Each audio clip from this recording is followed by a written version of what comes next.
Okay, you're ready to go, Chair Oslin. Thank you, Christina. Good evening, everyone. Welcome to the June 8th, 2022 Parks and Community Services Commission meeting.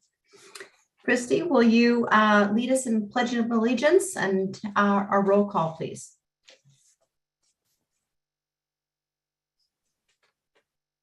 I pledge allegiance to the flag of the United States of America and to the republic for which it stands, one nation, under God, indivisible, with liberty and justice for all. Thank you.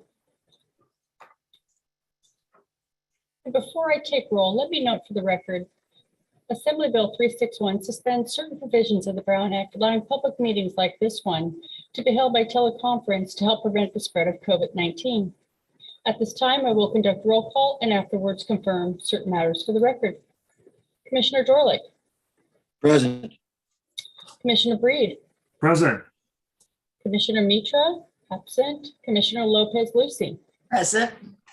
Commissioner Ellicott Pesic. Here. Thank you. Vice Chair Keniston Lee. Here. Chair Oslin. Present. Thank you. Based on the responses to the roll call, the record should reflect that all committee members can hear the proceedings clearly. Seeing no objection, I will turn the meeting back over to the chair with a reminder that all votes must be taken by roll call. Thank you. Thank you, Christy. Item 4, special items and announcements. 4.1, special announcements. Kathy, do we have any for this evening? We do have a couple of special announcements. One, although it's somewhat self-evident, summer is in full swing and we have our camps and classes are going great, gangbusters. I think of note, Camp Central, which is our big program here in Central Park, is at 91% capacity. So that basically means that most of our camps are full or almost full in that first week of summer. And that's a great sign because that's a real big bump up from last year. As you know, tonight we were originally going to go live in the council chambers, but due to the increase in COVID cases, we were asked to stay virtual for this meeting. So that means in July, we're going to go live. I'll keep you posted. And that means that prior to that meeting, we will have our training session in the council chambers. We are going to need to have a facilities committee meeting later this month to talk about AEDs in parks. So Julia and Carol, and if Parth is back, probably save that date of 6/22. Christy will be reaching out to confirm. And then one other event that's come our way that I want to make you all aware of is our ham radio field day at Old Ranch Park.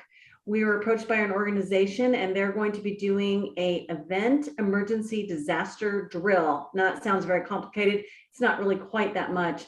Basically, amateur radio relay league will set up equipment and test their communication readiness in the event of an actual emergency. So they'll set up on Friday, June 24th around 10 a.m. The actual drill starts on Saturday, June 25th and ends on Sunday, June 26th. They see how many messages they can send on that radio network as quickly as possible. It's really about 6 people in an RV, but they're going to have a cool setup with the radio so the public can come up and learn about how that communication network will work. Even if all the cell towers and everything else go down, still emergency communications can happen. So wanted to make sure you knew about that.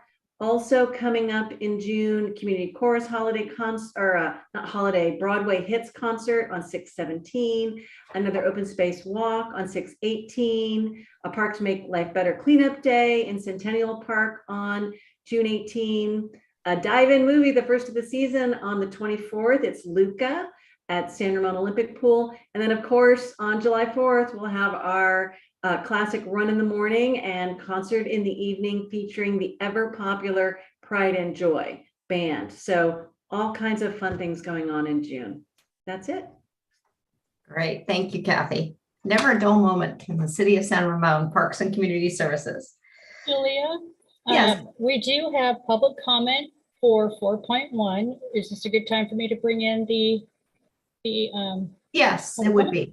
Great. Let me just take a moment to share my screen and then I will bring in the person. One moment.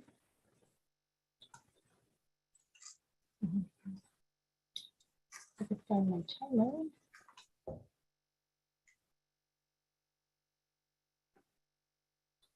One moment. I just want to make sure I can find my timer.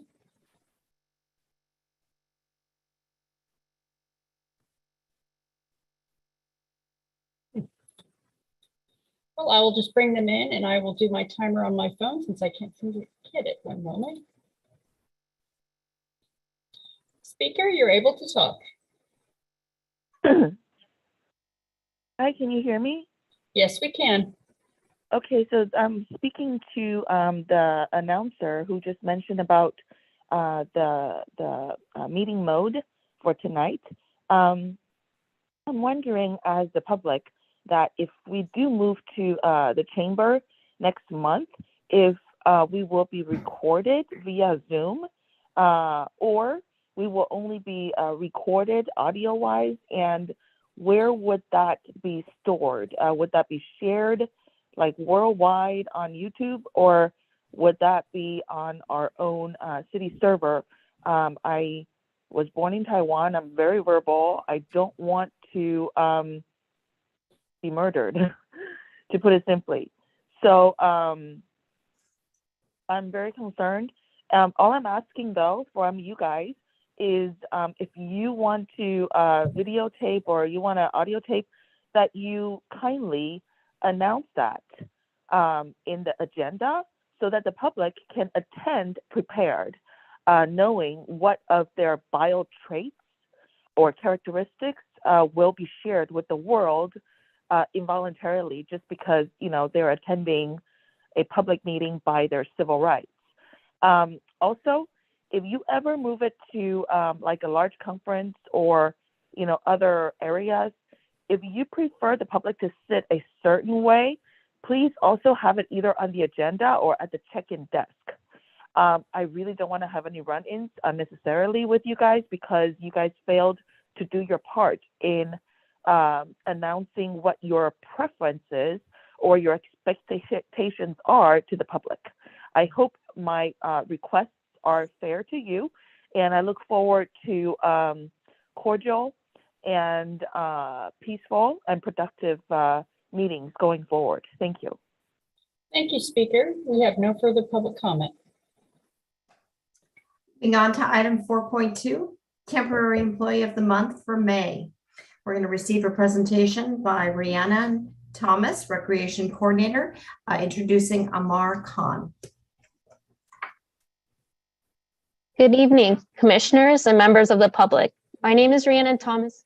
I'm the Recreation Coordinator for Youth Sports. This evening, I have the privilege of presenting to you the City of San Ramon Parks and Community Services Department May Temporary Employee of the Month, Amar Khan. Amar is a student at Diablo Valley College who will be transferring to Cal Poly San Luis Obispo in the fall to pursue a degree in journalism.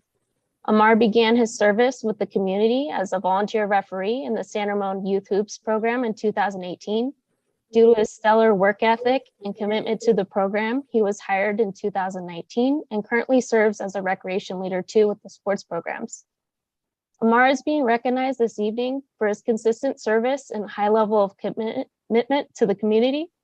He does a great job with participants and can be relied upon to have a positive attitude and a smile on his face. In preparation for the Party in the Park event, Amar prepared and gathered materials for the Crazy for Sports booth. He prepared the equipment and the site to provide fun activities for children to play during the event. Staff knew they could rely on Amar to lead the Crazy for Sports area and assist the public with questions about the youth sports programs. Amar shows initiative, he's resourceful, and is a great role model to new staff hired with youth sports programs. The Parks and Community Services Department would like to take this opportunity to thank Amar for his dedicated contributions to the department and the City of San Ramon. Thank you, Amar. Congratulations, Amar. What an honor. Would you like to say a few words to the commission? Yes. First off, I want to thank everybody for helping me and joining me in the celebration of this award. It's truly an honor and privilege to work for the city, not only to serve the city, but to create memories and joy and happiness for the children and all the families in this city. I want to take this opportunity to also thank my family, friends, coworkers, and most importantly, my supervisor, Rhiannon Thomas. This job has taught me a lot about, just what I want to do when I'm older, and also a lot of life skills. And I'm super grateful for that opportunity. And thank you so much. Congratulations. And I can tell your professionalism is incredible. You have service, commitment, great positive attitude, initiative, resourcefulness, and you're a great role model. Thank you so much. Thank you so much for your service, and congratulations on Cal Poly San Luis Obispo. Sounds Thank like a new chapter ahead. It's Thank going you. to be very fun in journalism. So congratulations. Thank you so much.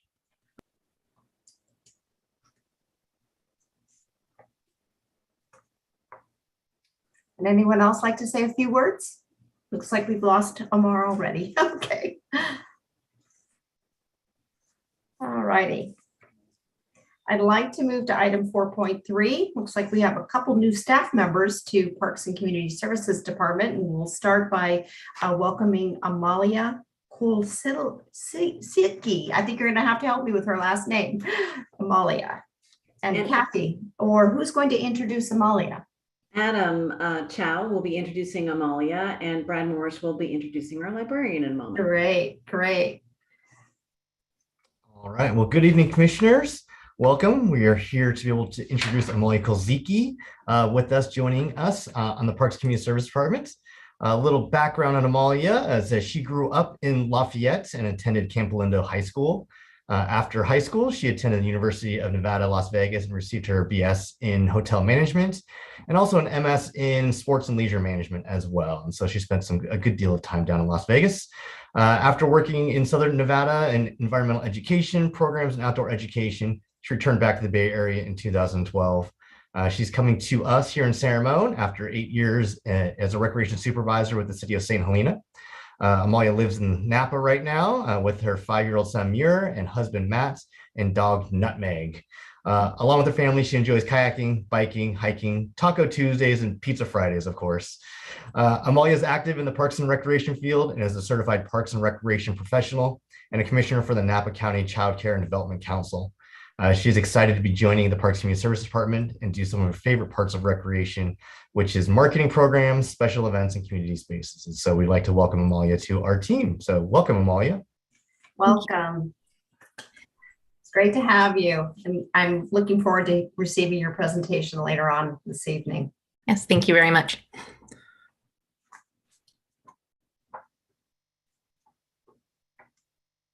Thanks, Adam. 4.4, introduction of our new senior community library manager. And I believe Brad is going to be doing this.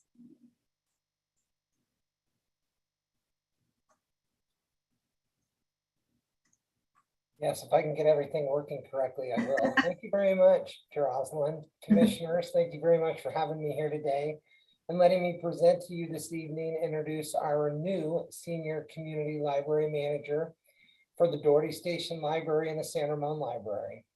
However, before I introduce Francis, we do have a couple other special guests in the audience that I would love to introduce. I'd like to introduce Allison McKay, who is the county librarian, as well as Lynn Noon, who is our new deputy county librarian, and Lamilia Alvarez, our new library services manager. So we got some new faces to the team, so I thought it would be a great opportunity to introduce them. They'll be supporting Francis and our libraries more from the county level. So we thank them very much for their support, and they're also here this evening to help with any questions on a future agenda item. So they'll be staying in the audience and coming back for our presentation on the reconfiguration plan. So thank you all for your help. And without further ado, I would like to introduce Francis Aldabalia Wilson, our new senior community library manager for both the Doherty Station and the San Ramon Library. Francis previously was the manager of Pinole and El Sobrante branches, and he has been with the Contra Costa County Library System since 2017. And he loves what he does, which is amazing and great, and that's what we would expect out of our librarians. Francis received his bachelor's degree from Yaba College in Technology in Yaba Lagos, Nigeria. Excuse me, I've been pronouncing that all day and just messed it up. And he also got his master's in library information sciences from Valdosta State University in Georgia. And if that wasn't enough, he also got his PhD in Public Policy and Administration from Walden University. In his free time, he enjoys watching movies and staying in touch with friends and family from Atlanta and Nigeria. And he's also a daredevil who loves heights. And he has been with us since early April, and it has been a pleasure to work with him so far. We're really looking forward to seeing what he's going to do with our libraries here in San Ramon. And so without further ado, I would like to introduce Francis. Thank you very much. Great, welcome. Thank you, Brad, and good evening, commissioners and members of the public. As Brad has rightly said, I've worked at also Bronte and Pinot in the same role, senior community library manager. And in addition to that, I have in the past managed the Danville branch as well as the Walnut Creek branch when the managers, were not there.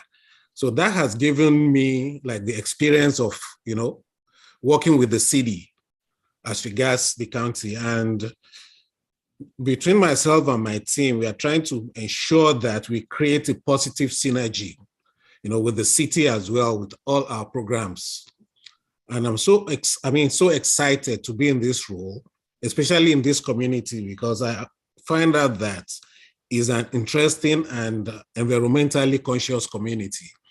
I love the patrons. I love the community. I love the stakeholders. At different times, I've met with them. We've had series of meetings, and I enjoy the positive vibes that I get from there. And incidentally, I say that compared to my other experience in these other branches, I'm not disparaging other places, but I get quick responses when I want something, and it's done, in haste.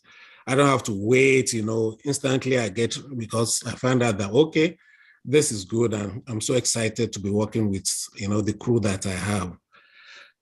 So without further ado, I'm just going to say, well, I'm so excited and I'll be around. If you have questions, please reach out. And if I have questions as well, I'll reach out to you. But I promise that, yes, between the branch and the staff, we want to collaborate so that we can further the library and the county's, mission in providing services for all. Thank you for having me. Great, and welcome. It's great to meet you. Thank you. Nice to meet you, Lynn and Yamalia, too. Thank you very much. Great. We'll look forward to the presentation a little bit later. Thank you. You're welcome. Moving on to item 5, public comment or written communication. At this time, those in the audience are encouraged to address the Parks and Community Services Commission on any item not already included in tonight's agenda. Members of the public who are participating via Zoom will have the opportunity to make comments to the commission through the Zoom application. Comments should not exceed 3 minutes.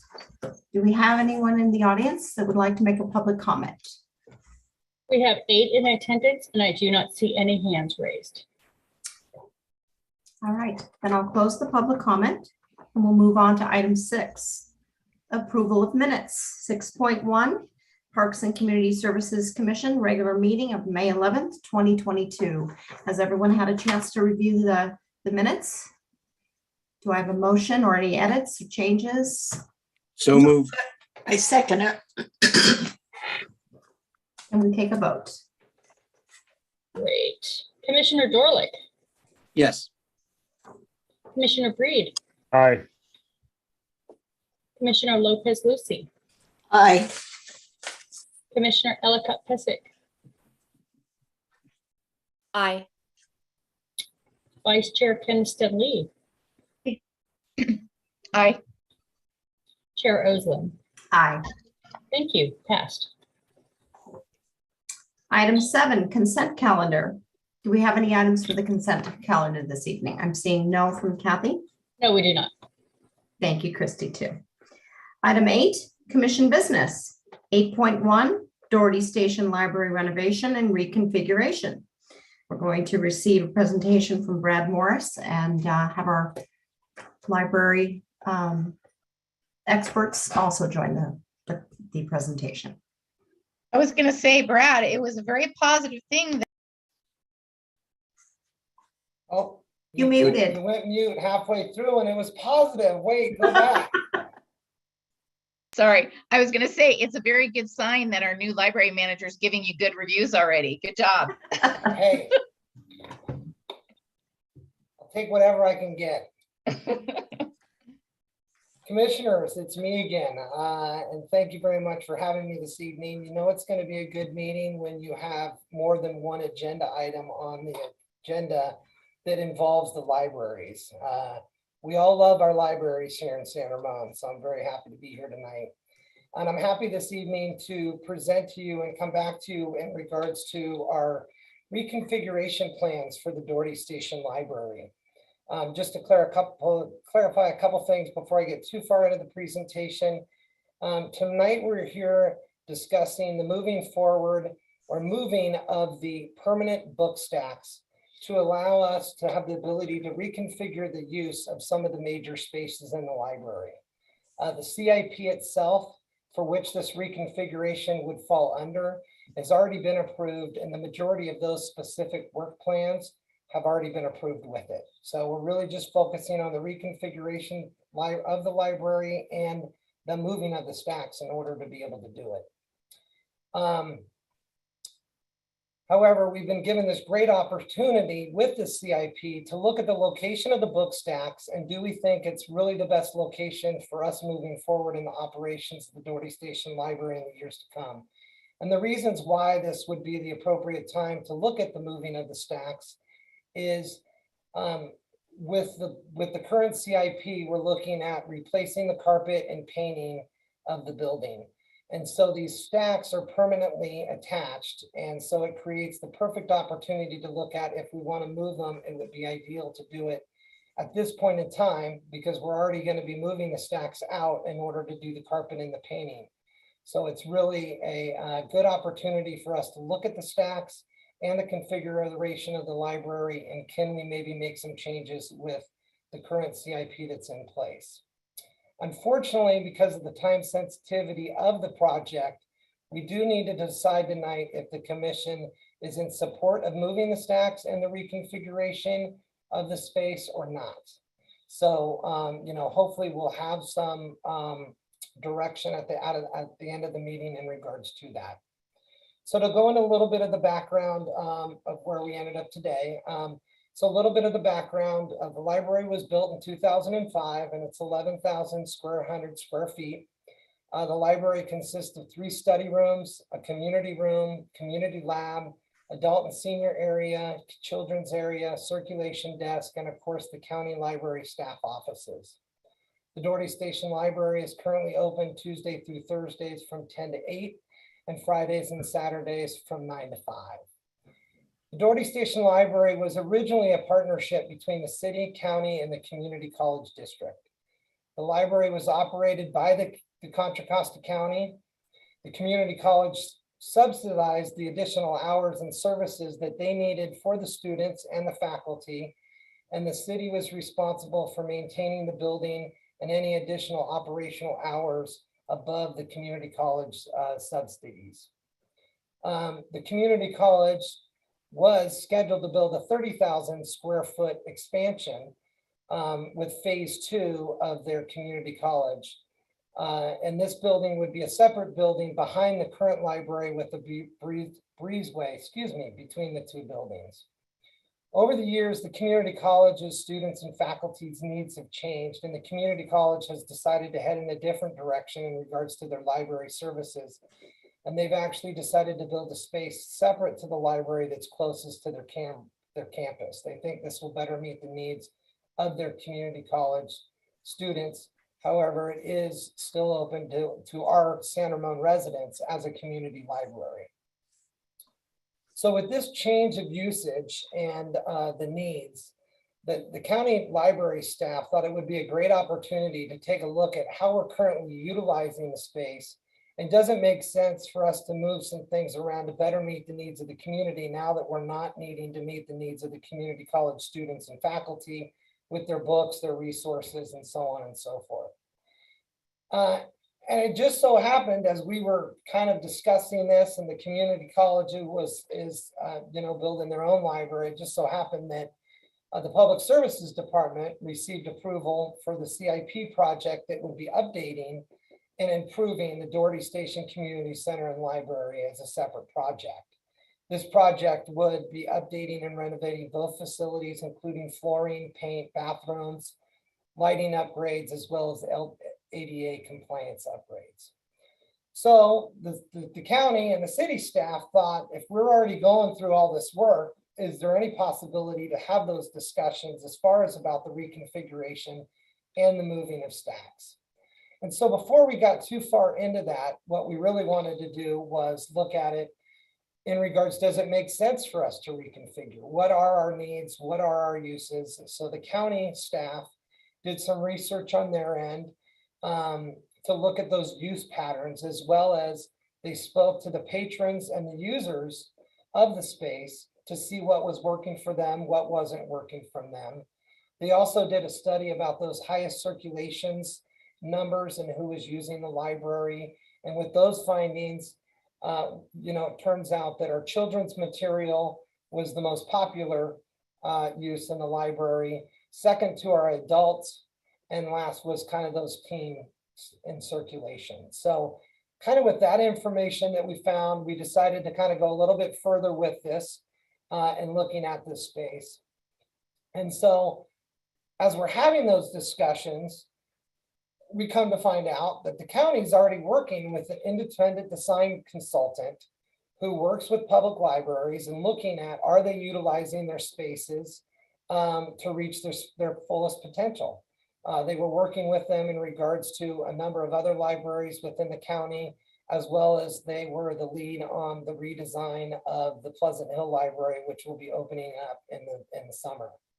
And so, in my opinion, the stars kind of aligned to take a look at, is this something we want to do? We kind of have all these things going on. And so that's kind of where we came up with some of the recommendations that we're going to propose to you today.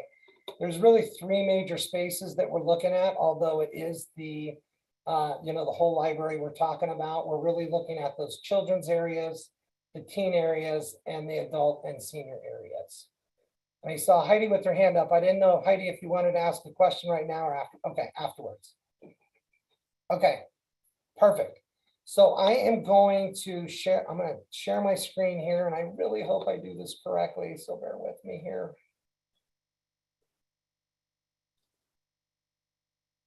All right, can everybody see my first slide, the Doherty Station Library renovation? Yes, we can. Perfect, all right. So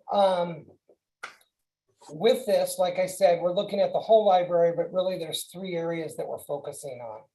So with the first slide that was in your packet really gives you an example of is the existing zone diagrams and those the proposed zone diagrams. So as you can see, kind of the areas that we're looking at in the existing zone diagram, you have the children's area here kind of up front in the middle of the space. You have the adults, which is actually separated between the middle of the library and the circulation desk. And then you have this teen area that's kind of in the back here, where these are computers in an open space, as well as this computer lab, which gets a lot of use out from them at the after school hours. And so when we were looking at these zone diagram and our proposed changes, we were kind of looking at reformatting this. So this is kind of a comparison of the two. And I think it'll be easier. I can kind of go with the next slide looks at them as a whole. So this is where I was referring to the library spaces, or the adult spaces separated, The children's is kind of in this main area, really close to the main desk. And then you see your teens. And then we have our other areas that are part of the library, which are still important, but are not really changing a whole lot within the proposed changes. And then you have our proposed zone diagrams that we're looking at in those changes. And so what I'd like to do now is, if I can, get into a little bit more detail in regards to those areas that we're looking at. So I'd like to start with our children's area, and this is really, this is the main area that we wanted to look at when we started the conversations. The children's area is in the middle of the library. It's not a really good space for them. It can tend to make the rest of the library loud. If you look at this and you look at one of the top picture where the Peter Pan, you look at that stack of books, and it's too high for our young readers to find what they're looking for. They're needing to call somebody over for assistance to find a book to where you would prefer to them be able to engage in these books and look at picture books on their own. And really, with that demographic growing, we find that we're running out of space. And so what we are proposing is looking at moving that area to the southeast corner of the library, which is a larger space. It has, as you can see in this picture in the lower left-hand corner, it has stacks that are lower and easier for those age groups to interact with, as well as these stacks are not getting utilized right now because this is the adult area and no one wants to bend down that low to look for books. They want more stuff that's easier accessible for them. So, and the other plus to this is by moving them, we kind of create that space that's more user-friendly for them. They're kind of not necessarily, I don't want to say to use in a corner, but they do have their own space. And that really helps with the rest of the flow of the rest of the library and really noise throughout the rest of the library. So we feel that it's kind of a win-win by moving these areas around. The next space I'd like to touch on is kind of that teen area space. This is heavily used after school, but we find that it's kind of underutilized after that. And unfortunately, with the current layout of the library, it's really hard to supervise. And as you can see on that left-hand corner with the blue arrow, this is a large stack of books that basically runs from kind of the middle of the library all the way back to this back wall that you can barely see. And on the other side of that is the teen area, which is the middle photo, which is the desk that runs along. And then you have the current computer lab. And so really what we were looking at doing or proposing is, wouldn't it be great to be able to move them out to a larger space that's centrally located. It gives them the diverse offerings as far as they have the study areas that they can look at, they have the lounge, they have the workspace, as well as their own teen area that they would be able to engage with. And really, you know, give them a better space for them to be able to use the library. The win-win for this, of course, too, is it makes it easier, it makes it easier for the library staff to be able to kind of supervise the whole library and utilize that space. It also, as you can see in this diagram here that I've moved to, you have the teen area that would be here. You have the homework area that's kind of right off of that, where they have access to computers as well as the laptops. They have this work area right on the other side, which is another bunch of computers and desks, as well as that general work area, which would have the copy machine, the printer, so on and so forth. And then it's close to those student study rooms that they're utilizing after school hours. So we really thought this was a great opportunity for this space for the teens to move to. And with that, then it opens up and frees us up an opportunity to really use what the computer lab was as a different space that we think would be a win-win for the whole community in regards to that. And so from there, before I get to the computer lab, excuse me, go back, please go back. We have the adult area, thank you. We have the adult area, and this is really looking at condensing the two spaces where we have the adult stuff on two separate spaces in the library to one, and really looking and moving them over to part of that teen area. The pluses to this is it creates the one space for the adults. It would also create a quieter space for the adults. As I mentioned earlier, they're the second largest user group of the library. And so really giving them a space that they feel comfortable with, it would help with supervision.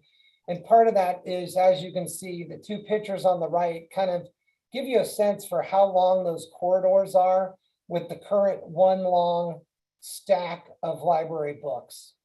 And by creating this new space, what we're looking at doing is creating more smaller size stacks that opens up the library a lot more. This is where we create that homework room area or the workroom area.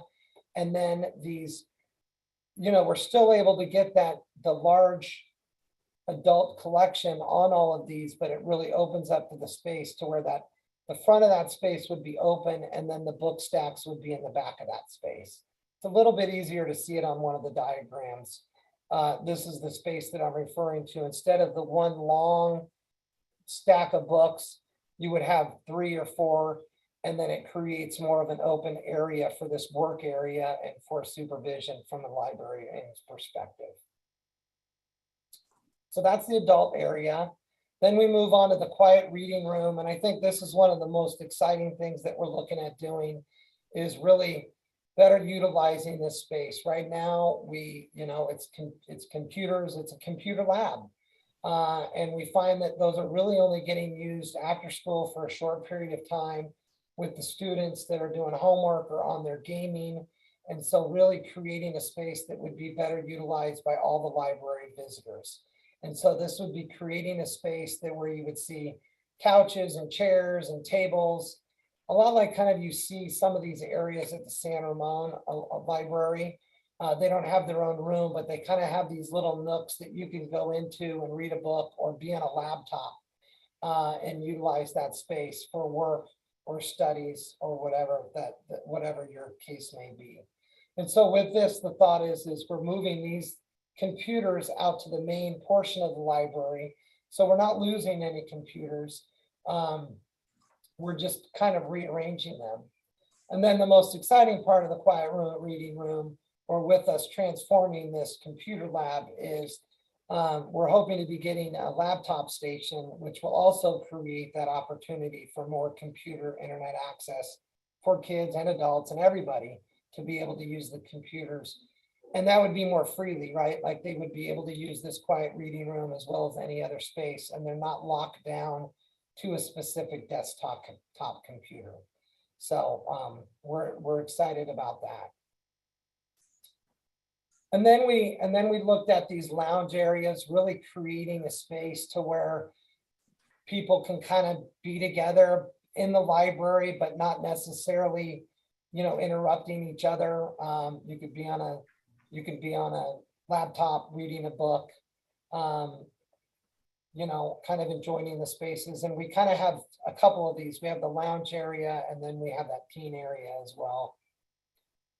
And then this kind of gives you a better idea of that center middle portion of the library of where we're talking about these lounge areas. So the lounge areas, you can see it within the teen living room space, and you can see it within a normal living room space here in the middle, with us being able to condense the circulation desk or the staffing desk, creating another space to kind of create that atmosphere where people can hang out, do work, relax, so on and so forth.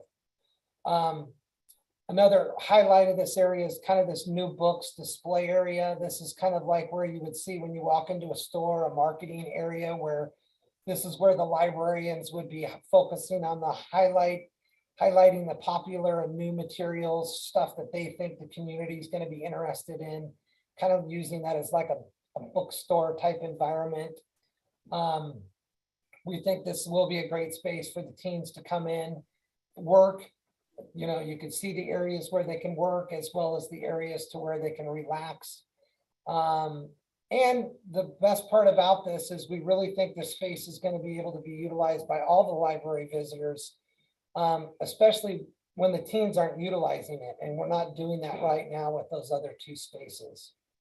With this, you can see we're reducing the footprint of the main desk, which we think will be nice. And then this creates a nice little view out on to the community college, which we think will be a great little addition to that.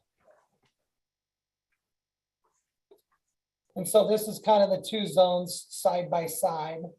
Before I open it up to questions, I would like to just kind of go over, as far as the fiscal analysis on this.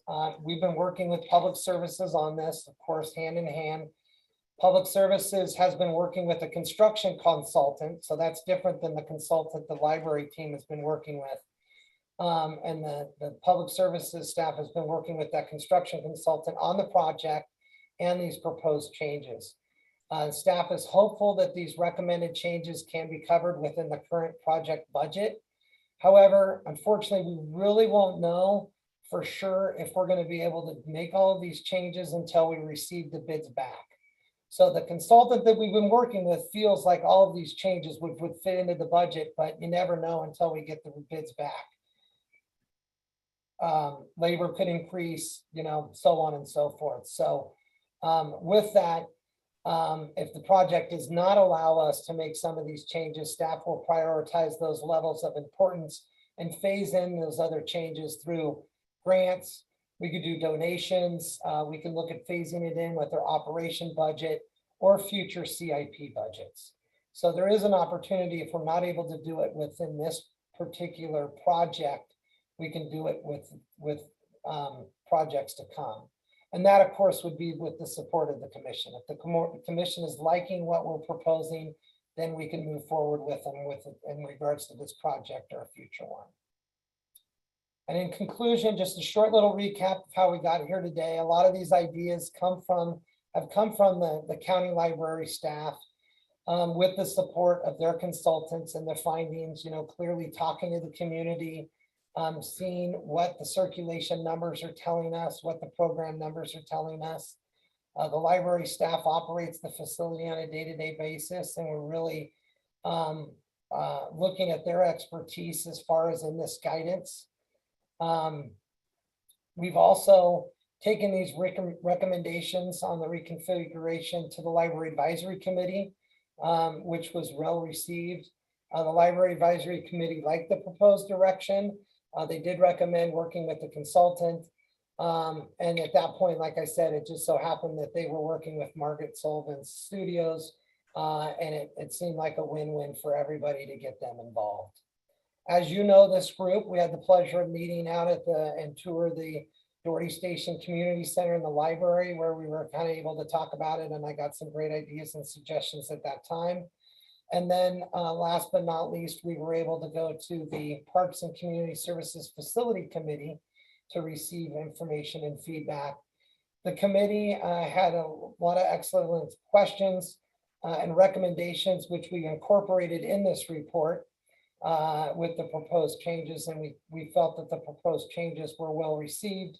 The committee liked the proposal and thought it was a good idea to forward it to the full commission for review and consideration. And at this time, I'm more than happy to turn the floor over to any questions or comments. I didn't know if the facilities committee had anything they wanted to add at this time that I may have forgotten. I know I went through it pretty quick, and I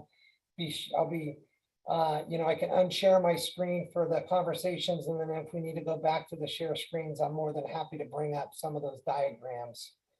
And as you noticed earlier, we have 3 wonderful members of the county team here. So if there's any county questions specific to the library operations, they'll be more than happy to hop on and answer any of those questions specific to that.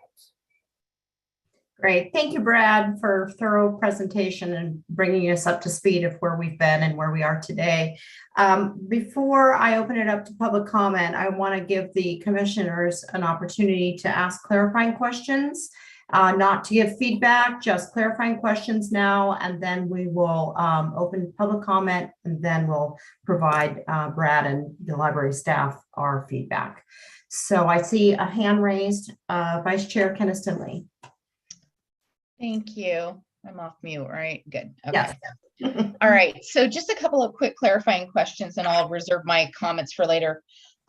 So Brad, this is just a clarifying thing. So the space between the living room and the donor wall, that's just a reduced, it's not identified on the diagram, but that's the circulation area, right?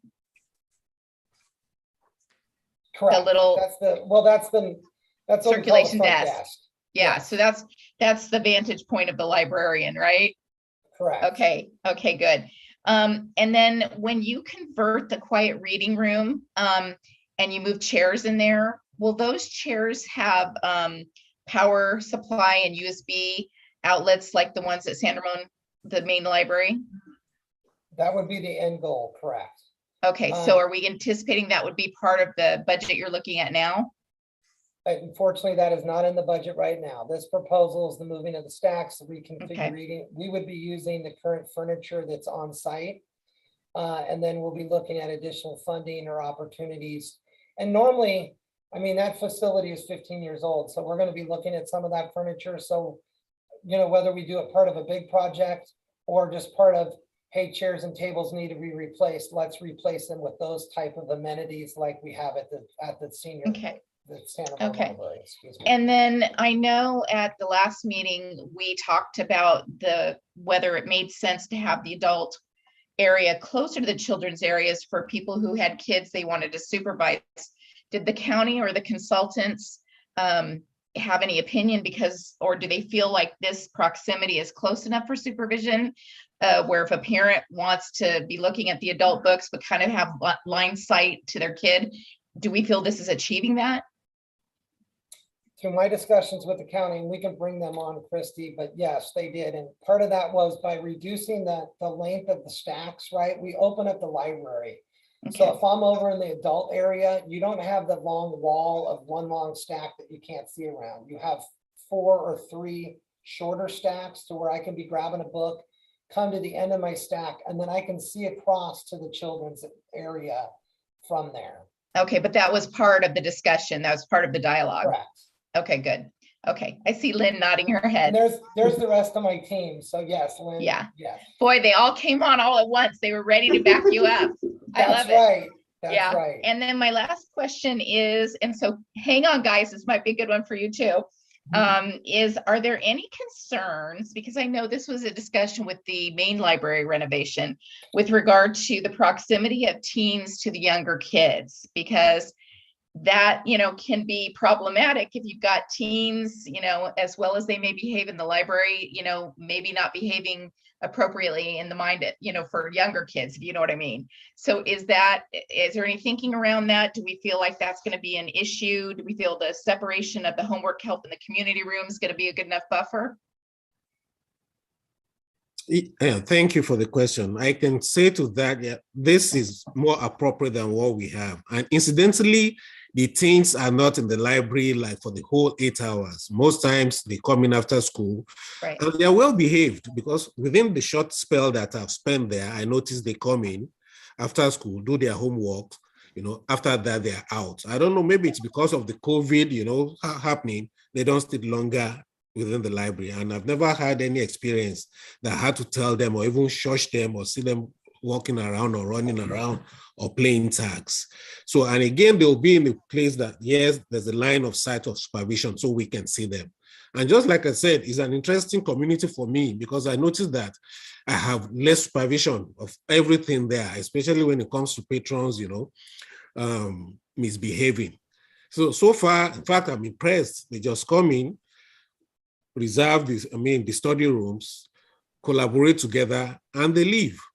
So obviously now, you know, we still have the staff around the area and there's still a buffer there, you know. So it's something we can see, and we don't see that as a problem at all. Okay. All right. Thank you. You're welcome. Any other clarifying questions? I see Commissioner Breed. Thank you, Chair Oslin. Hey, Brad, I have 3 questions. Do you want them all at once or just one at a time? However you'd like to, I'm ready. All right, I'm trying to be real efficient with you, Brad. So the first question deals with budget.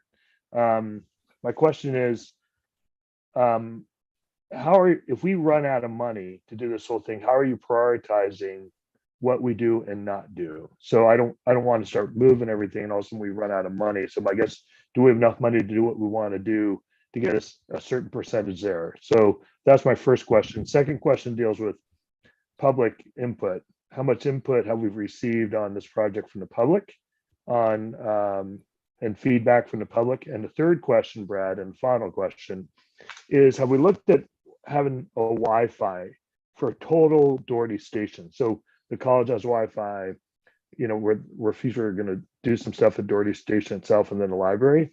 Is it possible that I've seen cities just have one Wi-Fi, that it's user-friendly for all, everyone to use?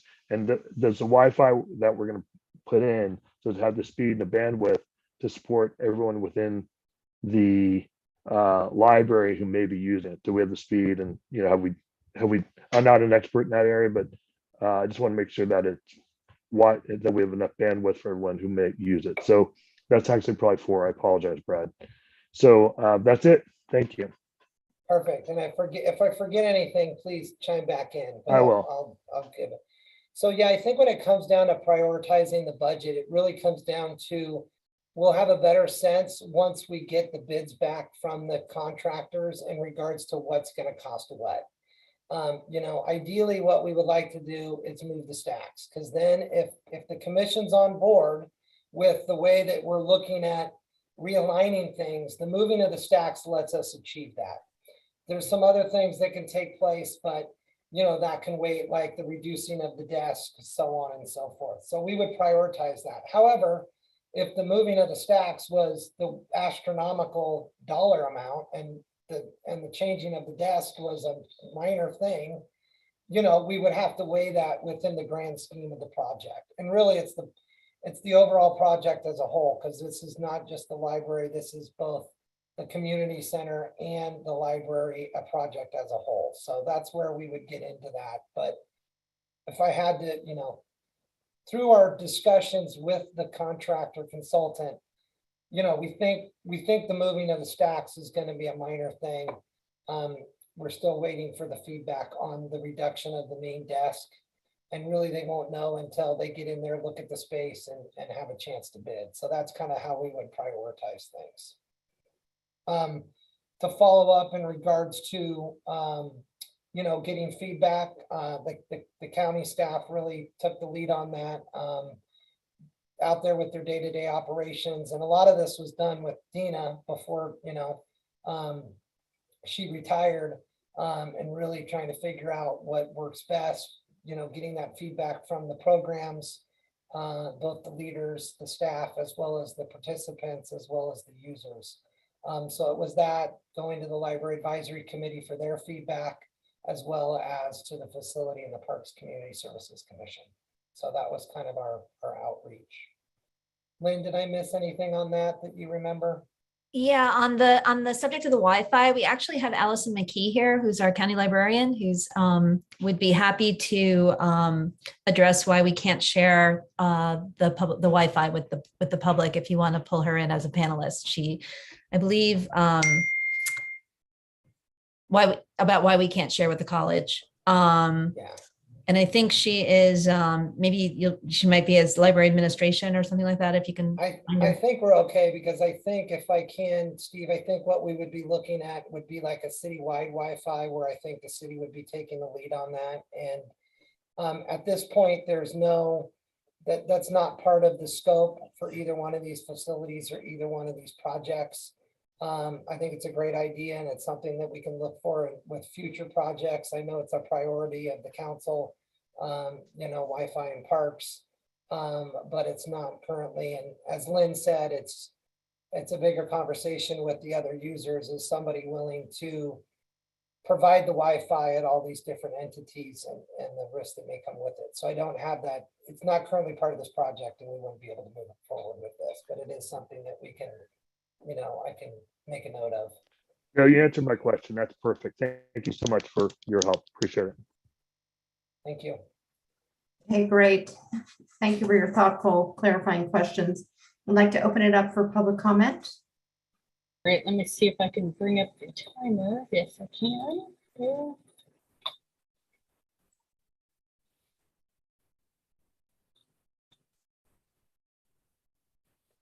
Caller, you're allowed to speak. Hi, Mr. Morris. First of all, I want to share with you that your presentation is very thorough and very insightful. Thank you so much for the packet. I do have a few questions regarding what I saw. So I'm wondering in the, I believe, is it 17% adult material? When you say adult, is any of them pornographic? I'm wondering if there's any, you know, limitations to what kind of adult materials, quote unquote, that we house in this library.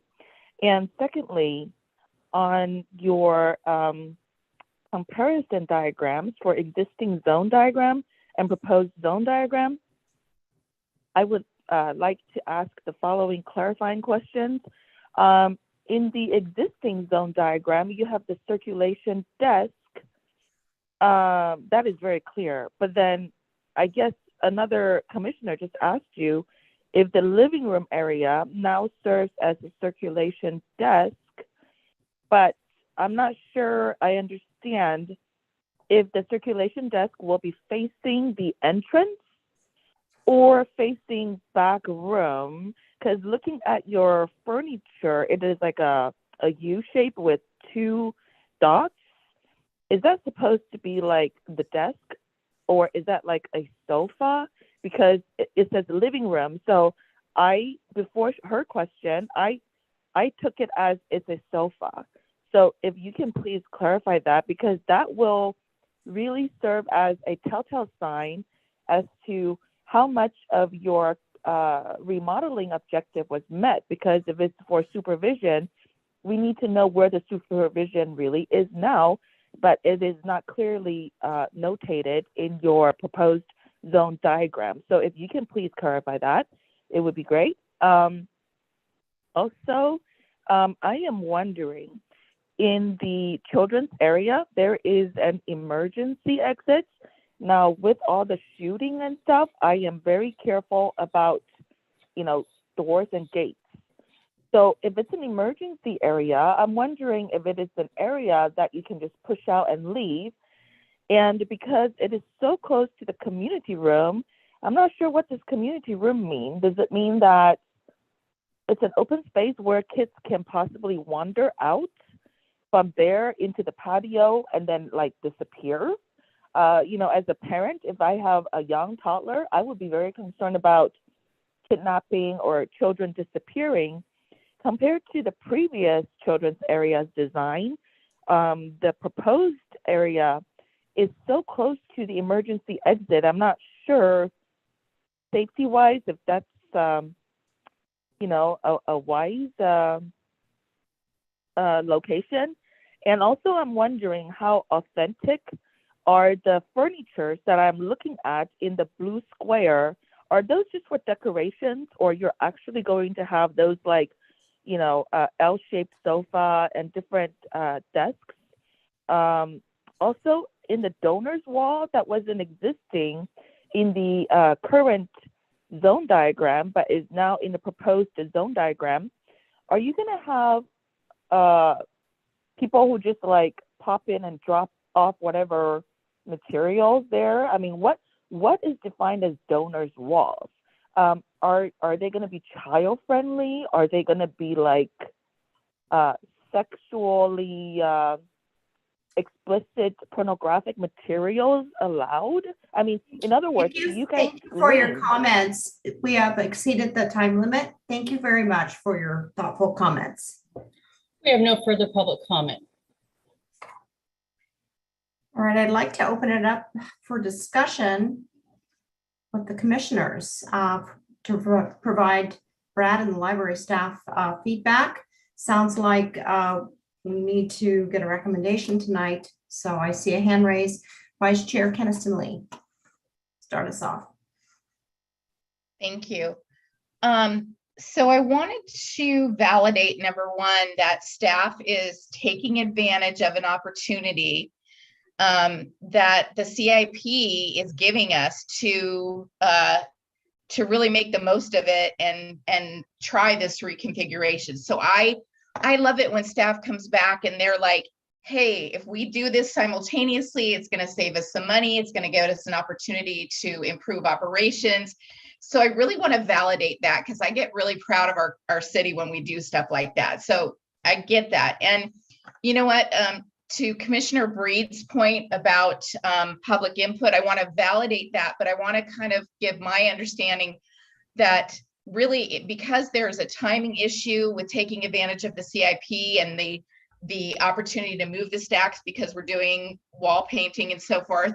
I think the timing, there was certainly due diligence to involve, the appropriate committee and to have noticed public meetings. And I feel like those were great opportunities to get the public out there. Would I have liked to have seen more public input?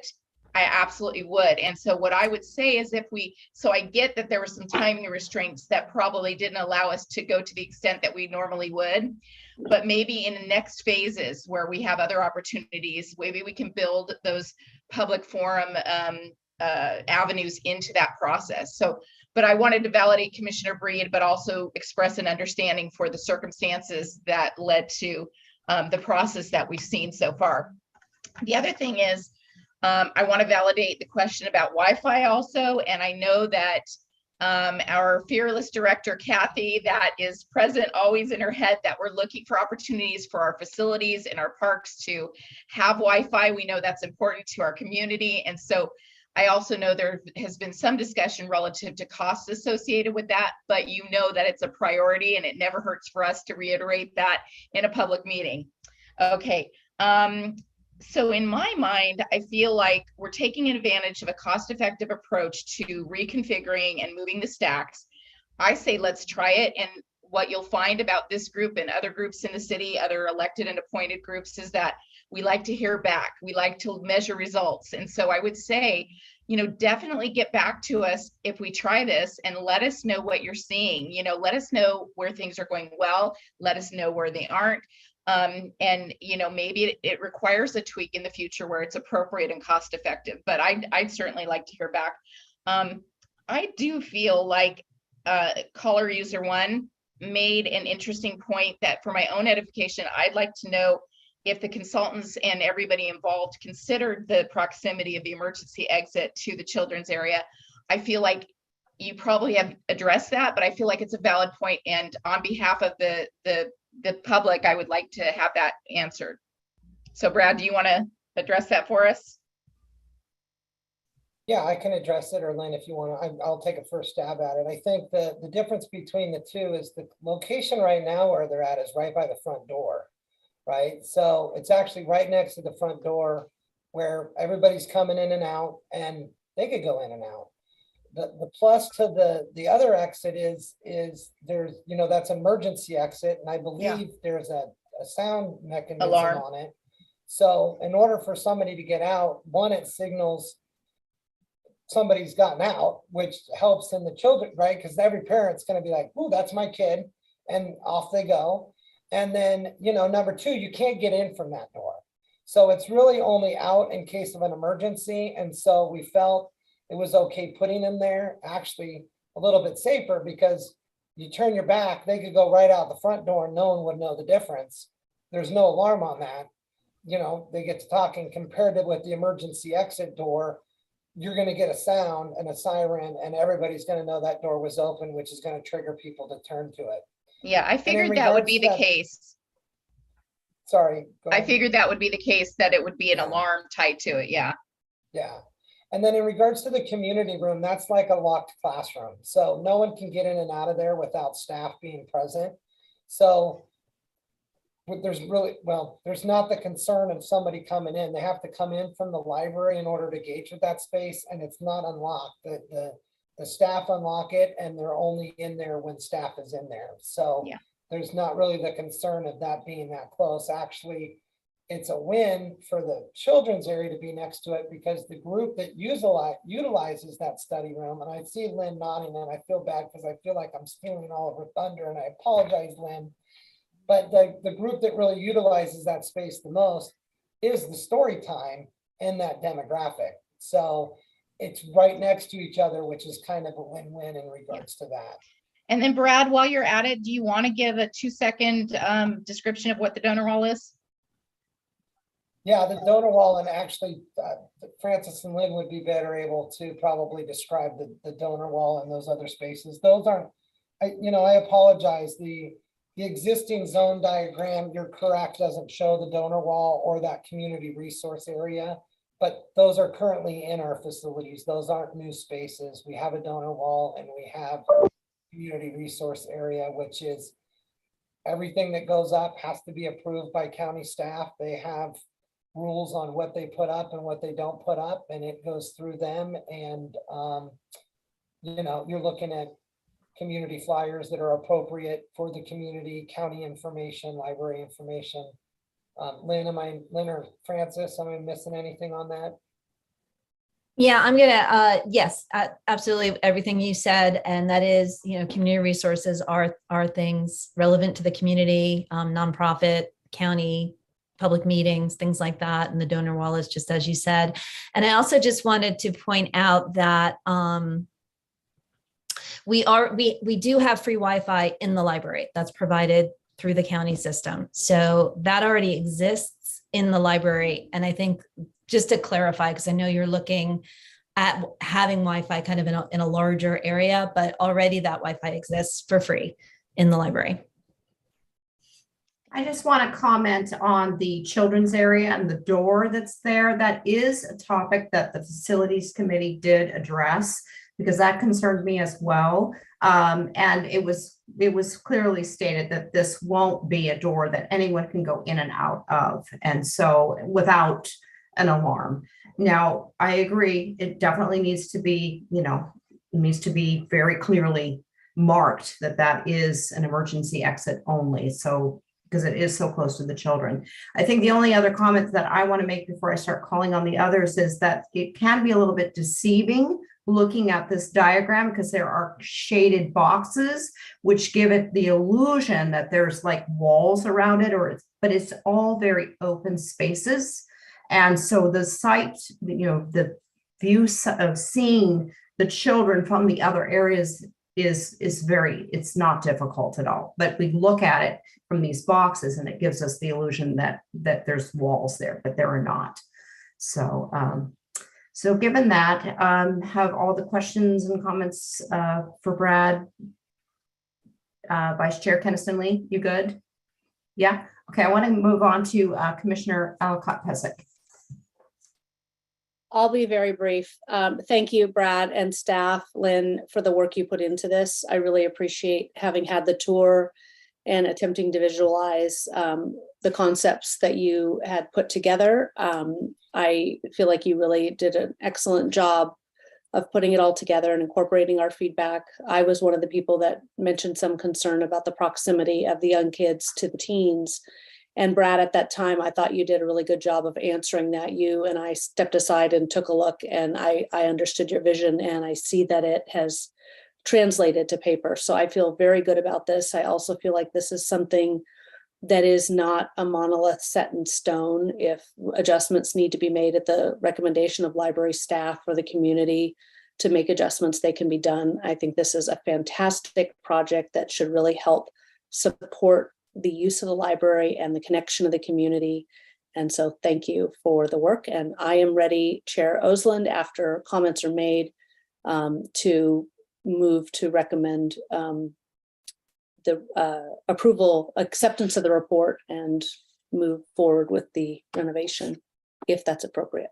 Okay, great. I'd like to hear from Commissioner Breed prior to doing that. I was just going to do what Heidi just did. I think we should put a motion on the table to approve it. So Heidi, you want to go ahead and do it, and I'll second it for you, or I'll do it. Okay. So I move that we approve the proposed Doherty Station Library renovation configuration plans, and that we have staff move forward with the execution of the plans. Anybody? Second. Second. It's like, so yeah. So thank you. And hey, why I have the microphone. I just wanted to thank the county for having the consultants do the configuration. I mean, that saved us as a city some money to do that. So, you know, big thanks to the county for doing that. We that doesn't go unappreciated, especially the way I operate. And Brad, I'm trust you on this from a budget standpoint that we got this. So that's why I moved the motion. So your help communicating that convinced me. So because I like the plan a lot. So I'm good to go. I'm sorry, who was the one that seconded the motion? Like 5 people. Carol will claim it. Okay. Carol down there. All right, any discussion? Are we ready for roll call? We're ready for roll call. Okay, great. Commissioner Dorlick, Approved. Commissioner Breed, Aye.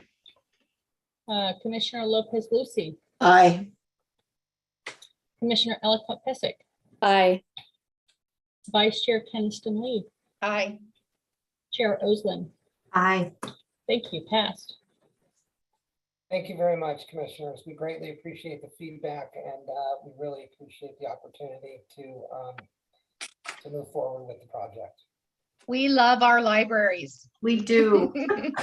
Thank you so much. We're so proud of you too. I'm excited. Thank you so much, everybody. Thanks for your feedback, Lynn and Francis. Thank you. Okay, moving on to item 8.2, San Ramon Library Public Art Project, Inspire, Conceptual Design Review. We're going to receive a presentation by Adam Chow, Recreation Supervisor. Good evening, Chair Oslin. Good evening, commissioners. I am happy to be here this evening. Looks like we can talk about libraries all night tonight. So I think that's a great start, right? So, but this one's a little bit different. So this is a public art piece that we have outside the San Ramon Library. This piece has been in planning for a number of years, and we're excited to be able to start moving this one forward with some feedback from you this evening. So the piece that we're looking at, the location for this piece, let me share my screen so I can actually show it to you real quick. 1 second, there we go. Can you see that? Mm-hmm. All right, fabulous. So this screen right here represents the location for the next public art piece. It's on the corner of Bollinger Canyon and Marketplace, just outside on the northwest corner of the library. And so this is just outside of that. So I wanted to make sure that you were aware of where that location is. Very specific of where that location is, right near the benches that we have right there on the outdoor promenade. So what we're going to be doing is looking at the different process of what we come up with in regards to design for that. So, but some background first on that. First foremost, we have our artists that we have commissioned, and the commission here has already approved that. And so Wow House has been our artist that we have been working with to make sure that we have a workable design that can work for our community. The artists met with us initially in October, met with city staff from engineering, public works, parks and community services, and library staff to be able to get some information regarding the city, regarding the location, the surrounding areas. We had a good discussion in regards to what San Ramon represents, provided a lot of good feedback to the consultants. That way they were able to provide a design that was very suited and unique for our community. In addition to that, the artists also received feedback from the Arts Advisory Committee as well in the same month, last October, to be able to start working on creating design. A lot of the input that they received was in regards to really what we are as a community, and some of those aspects were connectedness, that the community feel that we really have in San Ramon. We talked about nature and diversity, and such a diverse community that we have. Inclusiveness, make sure that, and that is something that we've seen throughout our events and different things that we have. Family-oriented, multi-generational, something with a vision for the future. Talking about a pedestrian culture, as this is going to be in a pedestrian frequented area as more homes are built in the area. And then also looking at the visibility of this art piece from this vantage point. It's obviously on a high trafficked area on Bollinger Canyon, so make sure that this piece is very distinguishable and seen from this location. So Wow House took that information back and they were able to create a design for us, and I will share the initial design that they had created for us. And so the first design that they created for us, it was entitled Sophia. And so this is the design that they put together for us. Sophia was patina and bronze, patina on the bottom and then bronze on the top. And then we brought this to the Arts Advisory Committee for the first initial review. The Arts Advisory Committee had some feedback in regards to this design. Ultimately, they didn't care for it, and they gave the artists some feedback of items to be able to look at in changing it or be able to create a new design. And so the artists took some of a lot of that feedback back. And so the feedback really specifically was the committee really liked the height of the design, to be able to see it from the street and the vantage point of what it has as cars are driving by on Bollinger Canyon, those sorts of things. They said something shorter would be acceptable if it provided more interactivity, something that people was a little more hands-on. But really, they felt that height was really a priority to be able to see it and be able to get that feeling of the height and the grandeur of it. The initial design they felt a little too simple. They felt it needed a little more warmth and depth, a little more color to it. And they also felt that it didn't provide enough of that looking towards the future in that area that we have here in this corridor. They felt that they needed something a little more modern or contemporary, looking at, the pedestrian bridge that we're going to be having coming through, looking at City Center, looking at City Hall, how it kind of matches with that. They also felt that there were themes of inclusivity, diversity, and connectivity to the library that also needed to be developed through a new design or a new feedback. So Wow House took the information back, and what they did is they actually created a new design. And so this is the new design that they've created, and this is entitled Inspire. And so the new design really took a lot of that feedback that the Arts Advisory Committee had in that first meeting of what they liked and didn't like with the Sophia design, and they integrated a lot of those pieces into this Inspire design. And so what Inspire does is evokes curiosity, inquiry, and joy in the ceremonial community inspired by the library. So it's got a good connotation with the library. As you can see, it's an abstract array of glass in a book. So the base is a 9-foot base. It is made of it's brushed stainless steel. That's 9 feet on the pole. And then the top is dichroic glass. And so dichroic glass is actually a very interesting piece of glass, and I will show you a little bit more about it. But this is the thing that I think excited me as I finally actually got a sample earlier this week. Showed Brad and Kathy about it, and I have a video to be able to show you as well. But dichroic glass is a colored reflective glass that will cast a different colored light. So the glass itself is tempered and laminated. And so the laminate on the outside of the glass is actually a different color than the glass on the inside. So it has a coating on it. So that's what the laminate is. So the piece that we actually got a sample. Unfortunately, we are not meeting in person today. Otherwise, I'd be able to provide that sample for you, and you can be able to see it, and you can be able to really get a good feeling for it. So I've got a video I'm going to show you in just a little bit to be able to give you a good idea of what the glass really, with the feeling of it. So the pictures we provided, unfortunately, are obviously two-dimensional, and they're one color, but the glass really has a real texture to it. And so I want to try and be able to show you that in just a little bit. But the reflective surface of the glass is different than the inside, which actually casts a different color on the ground as well. And so looking at some of these pictures that they provided, you can see that, they provided a rainbow color here. We're not really entirely sure what colors we can get. It kind of depends on the supply chain and where we're at there. But if you look at the color cast on the ground, it's actually the opposite color. So yellow would actually cast a blue shadow, a blue color cast, and green would cast a purple. And so different colors here. So you get a different overlay of different colors, which is actually entirely opposite of what is up on the sculpture. So it's a very interesting way to be able to see it. The colors also change as you have different angles at it as well. And so as you move around the piece, the glass will actually change different colors based on the reflective laminate and also the glass inside. So you'll see that when I show you the video in just a minute.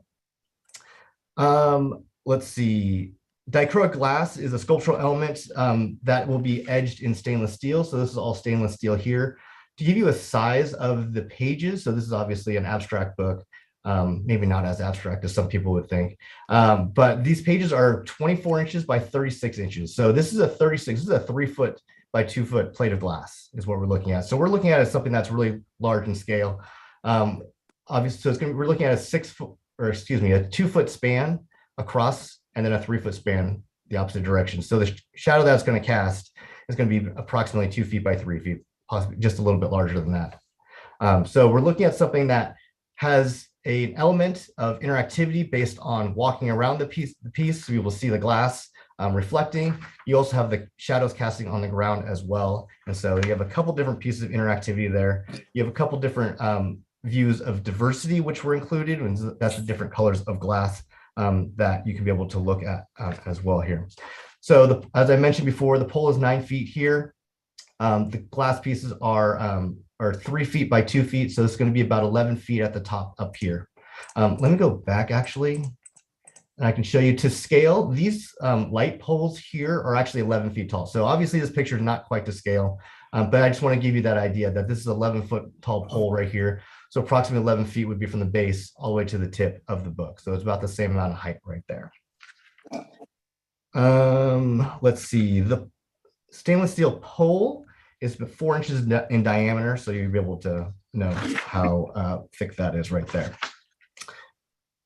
All right, one thing I wanted to show you, and this is the exciting part, is regarding the glass. And so this obviously is a close-up layering of the glass. One thing you can see is that as the pages overlay, you will get different colors in each of these sections on the looking through it from below as this picture is taken. And also you'll be able to see as well when you're on the ground what the color is casting will actually overlay. So you get a wide variety of different colors. And so let me show you this video right here. So this is me with the sample. And so the sample glass that we received, it's a blue glass that has a yellow laminate over it. And so it's called green really, but I want to show you what it looks like as you start moving it. And so you can see the yellow here. And as you move it, you can see the color changing as the colors cast it and as you move it around, as you would walk around it. So there is a color changing aspect to this as the sun moves throughout the day. The color would change on the ground. And then as you walk around the piece, looking up at the pages, looking up at the glass, you would also notice that the color would change as you walk around it. So different times of the day will have a different color cast on the ground. And the position of the color, the shadow will actually move throughout the day, obviously based on the sun's positioning. So this is a fun and interesting piece of glass, this dichroic glass that the artist has chosen for this. And this is really the centerpiece of this art project here. And so this is something that the Arts Advisory Committee did not see, unfortunately, considering we just got the sample in this week from the artist. But I think it's something that adds a lot more texture than just looking at the art and diagrams that they provided for us today. So looking at this piece, just a couple things I wanted to point out in regards to just normal things that we talk about in public art. We usually talk about maintenance. And so this piece right here, there's no maintenance to it on a regular basis. One thing we would need to do is we would need to clean it annually because of rain and dirt and those sorts of things with glass. And that's kind of one of those normal processes that we could be able to do. And then thinking about vandalism for this piece as well, the stainless steel is brushed, and so that could be polished out. That could be buffed out and rubbed out by our public services team. The other thing to think about is that the height of this, so 9 feet is about to the bottom of the pole right here. And so just think that a basketball hoop is 10 feet tall. So people trying to jump and trying to be able to hit it and those sorts of things, that is not as likely. And so we were looking at that. And so the Arts Advisory Committee felt that that the height of it was good at that range. The glass is laminated and tempered. And so what that means is that tempered is the strength of the glass on the inside. Laminated means that it's compressed within. So what's going to happen is that if under great pressure, it could crack, but it would not shatter and would not, come raining down on anybody. So because of the laminate, that's compressing it. So those were things that we had talked about and we had thought about with the Arts Advisory Committee. And so they were okay with those pieces of it. A couple of other things that the Arts Advisory Committee talked about. We really talked about, that it had a really good modern design, that it had the height that they wanted. It had the interactivity with the colors and the different ways that you could be able to interact with the piece. And it also possessed the diversity and the wide range of colors that are here. The interactivity, as I kind of mentioned before, is about the viewer moving around the piece, and you'll be able to walk around 360 degrees around this piece because of the location on the plaza that we have. So you'll be able to do that. You'll also be able to look at the reflective surface off the art piece, and then also the combination of the light cast through the glass onto the ground as well. So there's some interactivity there. The Arts Advisory Committee did have some differing opinions in regards to diversity, and if this was a good reflection of diversity in our community. Some members felt that the colors did not represent diversity as well, though others felt that the colors did represent diversity well in our community. Another piece that was talked about within the Arts Advisory Committee is the angle of the artwork and how it will be placed and what angle it will have, whether it's going to be, north, south, east, west, north, south, and that's going to be really up to the artist as they install it. So there's going to be some research done in regards to where the shadow is going to be cast and what that path is There are several websites out there that I've looked at and that the artist has looked at in regards to what that path of the shadow will be and how do we maximize the path of the shadow to make sure it stays on the plaza and has it reflect on the building and those sorts of pieces. And so how do we maximize those things? So that will be taken into consideration as we go through it. Ultimately, Arts Advisory Committee approved this piece to be able to show to you this evening. And we're excited to be able to present this piece to you. This evening, I'm going to stop sharing my screen. This evening, what we're looking for is for the Parks Community Services Commission to either approve the design or provide feedback to the artist in regards to the design this evening. So I'd be happy to answer any questions you have. Great. Thank you, Adam, for your thorough presentation and for sharing that video. That was very, very helpful to be able to see the changing colors with the light. All right, I'd like to, before we open it up for discussion, I want to make sure, do we have anyone in public comment that would like to make comments? I see a hand, Christy. We do. So let me share my screen and bring up my timer. One moment, please.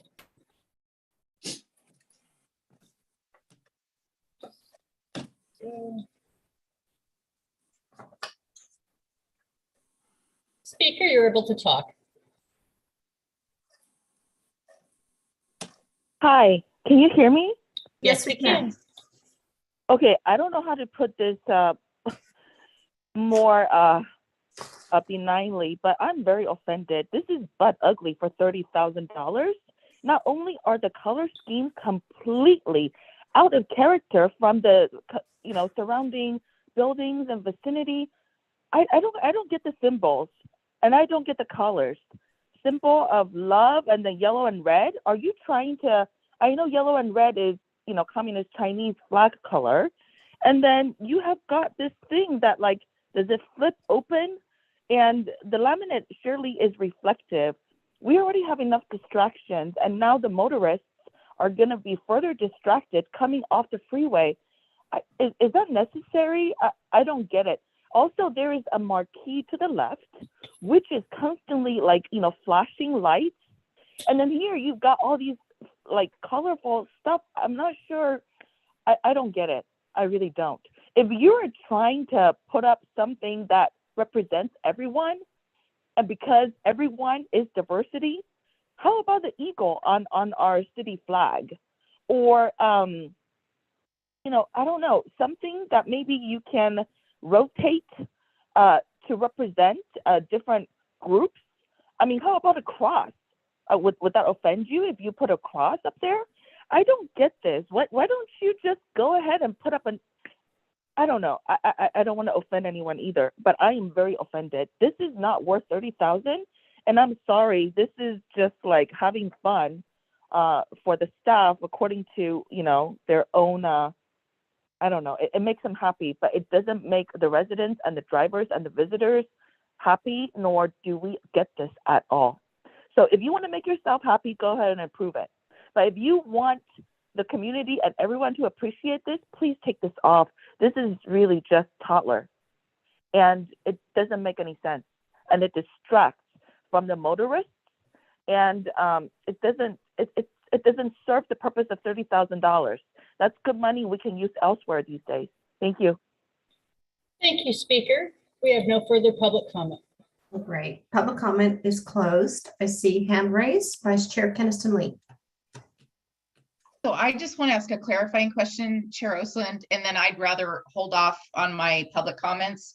But my question to Adam is, so you mentioned it's a laminating process. Does that mean the color is just on the outside of the glass? So it's basically two colors. So the glass is on the inside. So the glass has been tempered on the inside. So the sample that we have, the glass is blue. And then the laminate is going to go, it's a sheet that goes over it. And Okay, so are we worried about fading at all? There's no fading with this. And so No, dichroic okay. glass has been used for a lot of public art sculptures in a number of different areas. And it's been proven to be able to withstand the elements. Okay, thank you. That's my only question. I'll give more comment later. I'd like to wait to hear it from others. Thank Okay, you. so I'm including clarifying and comments and feedback to Adam. So Commissioner Dorlick. Oh, thank you very much.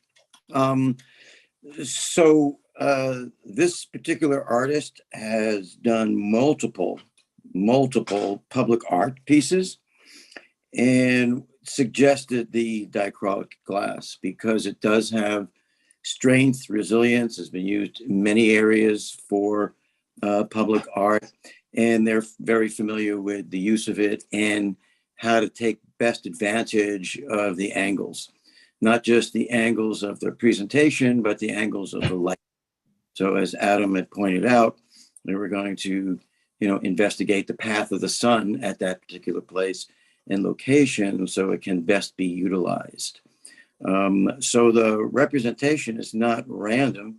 It is a book with open pages in front of a library, which is emblematic of, in most people's mind, a library.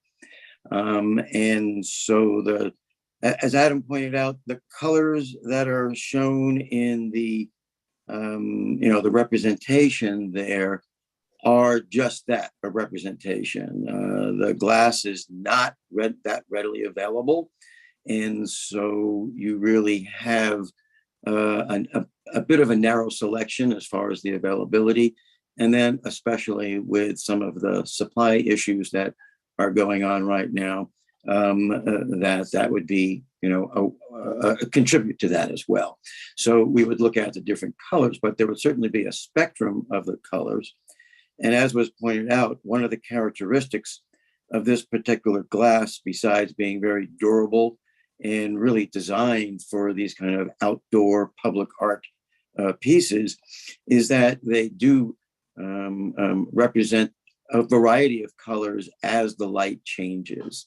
So, you might see it, as Adam was pointing out, a green tint to the glass, but it comes out purple and blue, depending upon the way the light refracts. So that's what makes it interesting and interactive. And as a representation of a tome, of a volume of a book being open, that was considered to be a much more representative of the area that the project was being positioned for, because it's a library. So there was a strong discussion, energetic discussion, great discussion in the Arts Advisory Group. And the artist did come back, as Adam indicated, with this second design based upon the feedback and the recommendations of the Arts Advisory Committee. So a lot of interaction, a lot of consideration, a lot of discussion. So the artist has a lot of experience in this area, which is why they were chosen. And I think it's a beautiful and very innovative design that would contribute to the city, especially in that area where we're going to be considering a higher degree of traffic. So just wanted to put that input as the liaison, and having participated in the discussion and the meetings, great interaction and great consideration by the Arts Advisory Committee. Thank you. Commissioner Ellicott-Pesek. Thank you very much for the presentation. I really appreciated the thoroughness, and I appreciated the inclusion of the different designs you looked at. I'm going to be the first to admit I'm not the best when it comes to public art. I am one of those people that sometimes drives by certain things and wonders what the heck it is and why. And in this particular case, I really got it, and I got the idea of the library, and I like the whimsy of the colors. I can see kids being very excited about it. I think it's really symbolic for me when I think about, some of the city's themes I've seen in recent years, including the everyone is welcome, and life is better together, and the different things. Like, I feel like it helps tie together, and it's not so abstract. I am excited about the glass. The only thing I guess I would ask is, I appreciate that we don't know for sure what the colors are, but I would hope that there's some stipulation in the contract that allows for additional conversation if the colors don't turn out to be reflective somewhat of what we've seen. If it's all, a bunch of oranges or, whatever it is, like, I would want to revisit it. I like the I like the way the colors change, the variation, the way they show up differently. And I like that representative across the color spectrum. So that would be the only thing, is making sure we didn't get stuck with something very different, though it can't be guaranteed the way it is. So thank you for sharing it. Thank you for helping a person who's not very artistic be able to relate to it and not making it so abstract, but actually represent something special about our community and library. I'm excited about it. Vice Chair Keniston Lee. Thank you. I'm off mute. Okay, good. Okay, so I had to think on this one a little bit. I won't lie, because when we were presented with sample art from this artist, it was very different than what we're seeing now. And you might recall it was a couple of owls. It was interactive. It was it was lower. It was different, right? And I was really excited about it. But then, so I've been sitting on this for a couple of days and thinking to myself, sort of to what Commissioner Ellicott-Pesic was saying, art sort of is meant to challenge us. It's sort of meant for us to think out of the box and how we view the world. And so I've sort of been looking at it from that perspective.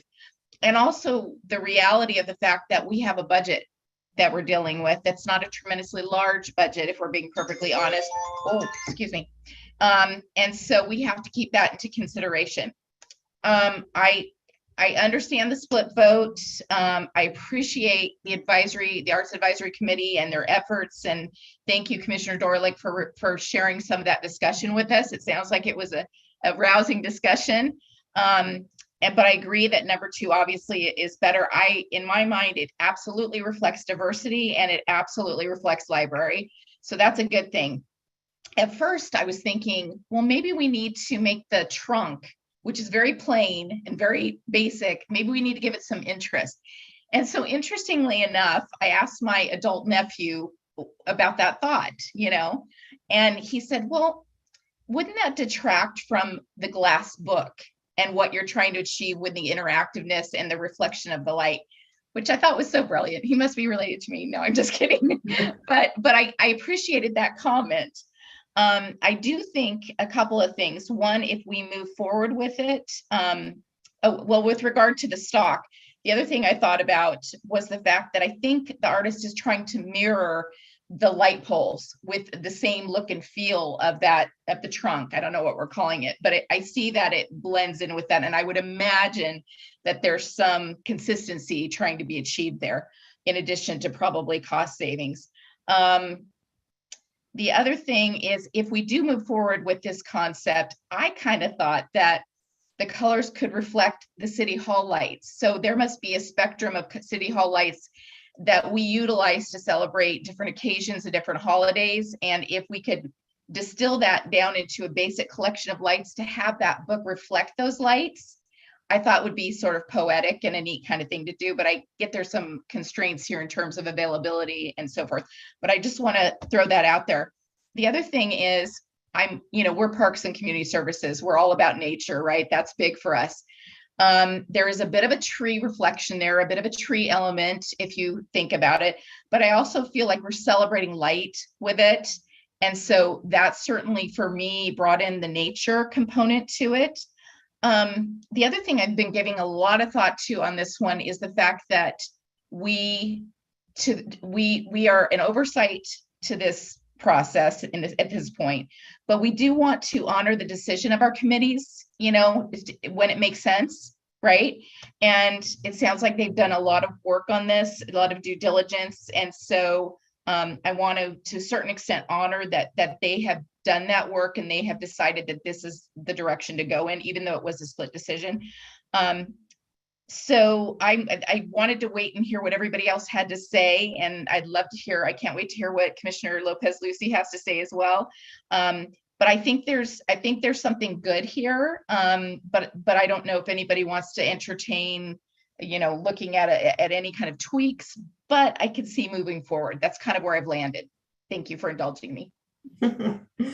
Commissioner Lopez-Lucy. Well, thank you. I had to study on this also quite a bit too, because I looked at it and I looked at the first pictures of what the artist had, and I thought it doesn't really resonate libraries or anything. And then I studied this And then the more I got to looking at the one large picture, it opened up to me that it's open. It's the books are open. So if the books are open, they're open to the community. So it means community to me when the books are open, because they can bring in people's interpretation of them themselves or what it is.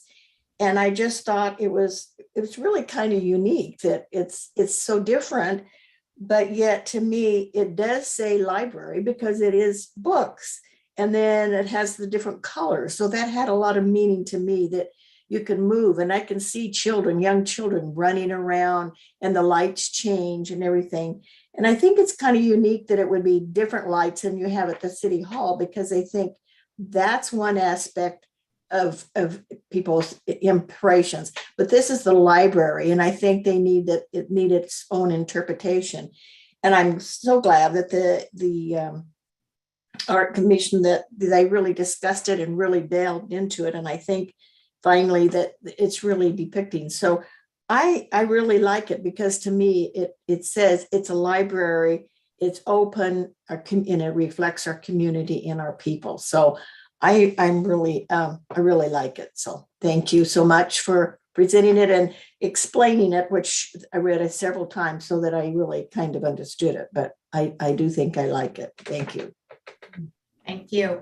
Before I ask the other commissioners, I just wanted to ask you, Adam, just a quick question. Since the video of the glass sample you've just been able to create that because you just got your sample, has there been any thought about bringing that sample to the Arts Advisory Committee? Because they haven't seen that yet. Correct. And I can bring it to them at the next meeting. So, I mean, obviously the approval process is already going, but they would probably want to see what the glass would actually look like. Okay, great. And I'm also thinking it would be nice to have a variety of colors based on diversity. So trying to have as many different ones that we can. And I see Commissioner Doherty, because I know he's sat in on that committee. So do you have some comments about that? You're on mute. You're on mute. I just wanted to clarify that also because of the other comment. There will be a variety of colors. I mean, it's not going to be monochromatic. It's not going to be all green, if that's what, no, but what the artist was saying was that the representation showed some specific, colors and alignment of those colors, but those colors, may not be available in that particular shade or tone, but the project will have a variety of colors throughout the book. So it won't be monochromatic. Okay. It's just that they couldn't guarantee those specific colors as represented in the, in the renderings.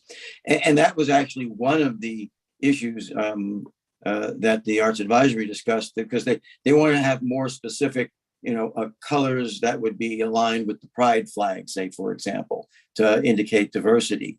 But right. The artist couldn't guarantee that just because of the supply of the art at that time.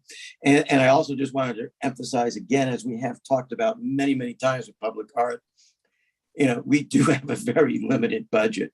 So if you looked at some of those other projects that this particular artist was presenting for samples of their public art, I mean, the project for those were much larger and much more extensive than they're presented for us. And quite honestly, most of the artists that have participated in the public art program over the last 10 years, and Kathy can certainly speak to this as well, they've run most of these at either cost or loss leader, because they want to participate and they want to have their art in San Ramon, because they feel that it's a benchmark for them as an artist to be involved in the community of San Ramon. So it's a reflection of our community that they're actually willing to participate in this kind of a project and really not make it profitable, but make it a contribution.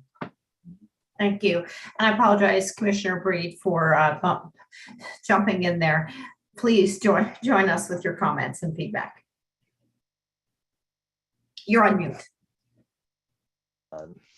Sorry about that. Commissioner Olson, you can jump in anytime. So, hey, I have two things. For Adam, quick question.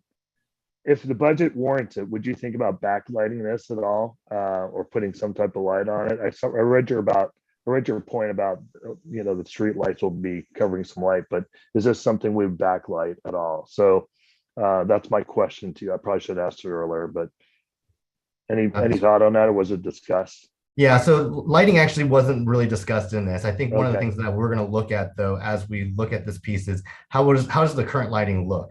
I know it's mostly down lighting from those light poles right now. We're not, the budget doesn't really look at have lighting really consisting in it. So if we had up lighting on it, that would be, we have to do electrical and all that kind of stuff. And so that's not necessarily in the scope of what we're looking at currently. But we can look at what's currently there and be able to get a good feel. And we could be able to do some test runs as well. Yeah, it'd be cool to, just at night if you could do something. So, hey, I'd like to make a motion. I move that we approve the Inspire artwork and have staff move forward on getting it installed into the library location. Second. All right, let's take a vote. Great. Commissioner Dorlick, Yes. Commissioner Breed, Aye. Commissioner Lopez Lucy, Yes. Commissioner Ellicott Pissick, Yes. Vice Chair Keniston Lee, Aye. Chair Oslin. Aye. Thank you. Passed. Thank you, Adam. Thank you so much. Thanks, Adam.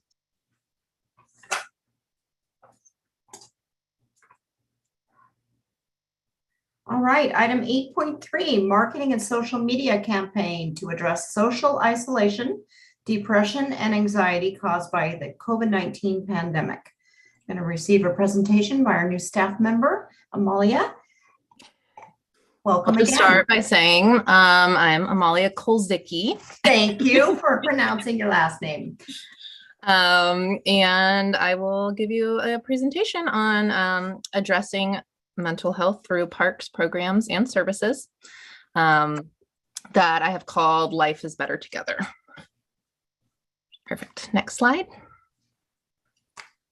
And this campaign came out of a couple previous commission meetings that you had on this topic, as well as I believe having the counseling center come in and discuss this very topic with you in December. So this kind of came out of that. And kind of in summary, the problem that we're addressing is that COVID led to a lot of stressors, including grief, loneliness, exhaustion, social isolation, financial worry, and fear of infection. And throughout the world, that led to a 25% increase of anxiety and depression during the COVID pandemic. And according to one of the remedies that we have to this problem is our wonderful Parks and Recreation world. According to the National Recreation and Parks Association, 93% of adults say that activities offered by their local Parks and Rec department are beneficial to their mental health. And the three categories that they really drilled down upon were spending time in nature, socializing with friends and family, and exercising. So looking at this campaign, the audience is going to be all San Ramon residents, since as I'm sure we can all agree, this is a shared experience that exists across generations, race, class, etc. All right, next slide, please.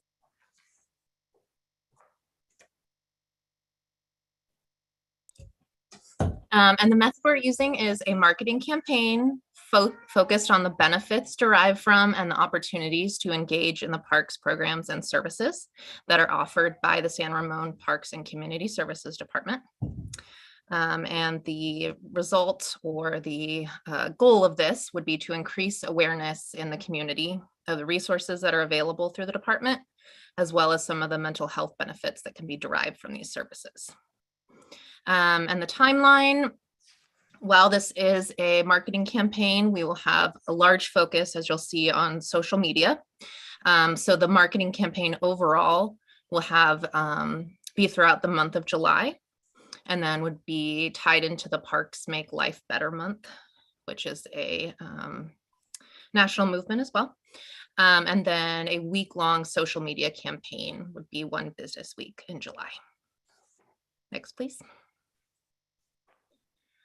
So our goals are by the end of July, the 30th of July, provide acknowledgement and empathy of this shared experience of isolation and loneliness that so many people have felt. And this says 2 years, but I think we're at 3 years at this point, 3 years of the pandemic. Increase awareness of the mental and physical benefits of the parks programs and services that are offered. And also improve brand recognition of the parks and community services and really what we offer to the community. Next. And timeline, I discussed this a little bit, but a 1-week intensive campaign, which would be, and this is for the social media portion of it again, would be a 1-week intensive campaign through all of our social media channels, which is Twitter, Nextdoor, Facebook, and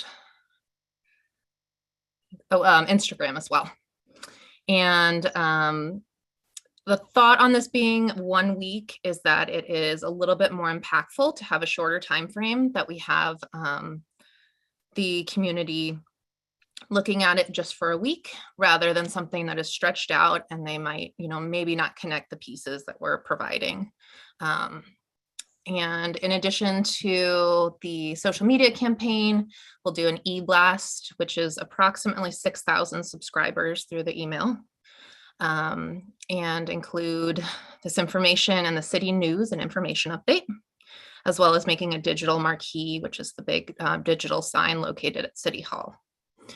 We want to include staff training as well. So we'll educate our full-time staff at the July staff meeting, and then educate part-time staff at weekly staff trainings, and also email some additional resources that staff can have available to them.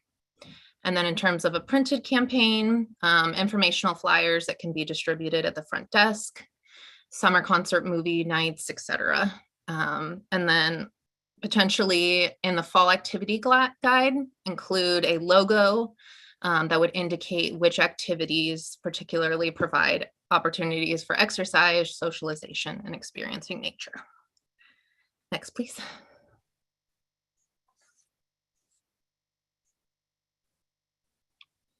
Perfect.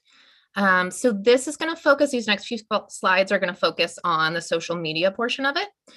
So this is the content that you would see within the post. So the first day would be, again, going over that grief, loneliness, exhaustion, social isolation, financial worry, and fear of infection have led to 25% increase in anxiety and depression worldwide, as well as the remedy that we discussed of what opportunities can be provided from parks, programs, and community services. Next slide, please. And then this would be post number 2. So this would be on Tuesday. And post number 2 would be focusing on physical exercise and some of the benefits that physical exercise will provide to the individual. And some of those resources that I've utilized are the CDC for this particular one, and examples of what programs and services we have available that particularly highlight exercise. Next slide, please. Okay. And this is some sample content. So I'm showing you the exercise slides. This is what would be all the Tuesday slides. And can you click on that, Christy?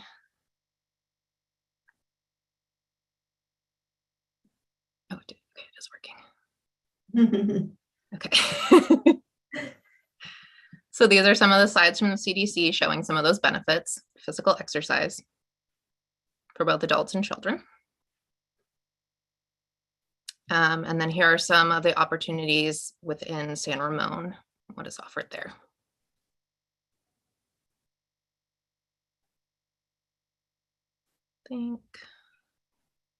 that should be the end of that. If you want to go on to the next slide, please. And then Wednesday would be focused on time spent in nature, which can improve focus, attention, reduce obesity, and create stewards of land. And again, a little bit different resources, but the resources for that would be the Children in Nature Network, which has some really great resources on connecting individuals to nature. And again, example programs and services like you saw in the exercise programs. Next slide, please. And then this would be, can you go back one? Thank you. And then these would be the slides for socialization, focusing on regular social interaction, leading to a longer life, stronger immunity, decreased risk of heart disease, higher self-esteem. And this would be a little bit more focused at seniors, but some benefits based from the AARP, as well as some of the youth benefits of socialization and some examples of that as well. Next slide, please. And then in conclusion, I'll just kind of be summing it up, addressing again what the problem is, some of the solutions that we as the Parks and Community Services Department can offer through exercise, socialization, and experiencing nature. And then some of the overall benefits to the health that are provided in the National Recreation and Park Association study, particularly on this topic, and some contact information for finding out more resources about parks programs and services. So that portion is the social media portion. Next slide, please. And then this is a grid that will help us measure the effectiveness. So these are the social media benchmarks. It's a little bit easier for a social media campaign to measure your effectiveness than it is with some of the other print opportunities.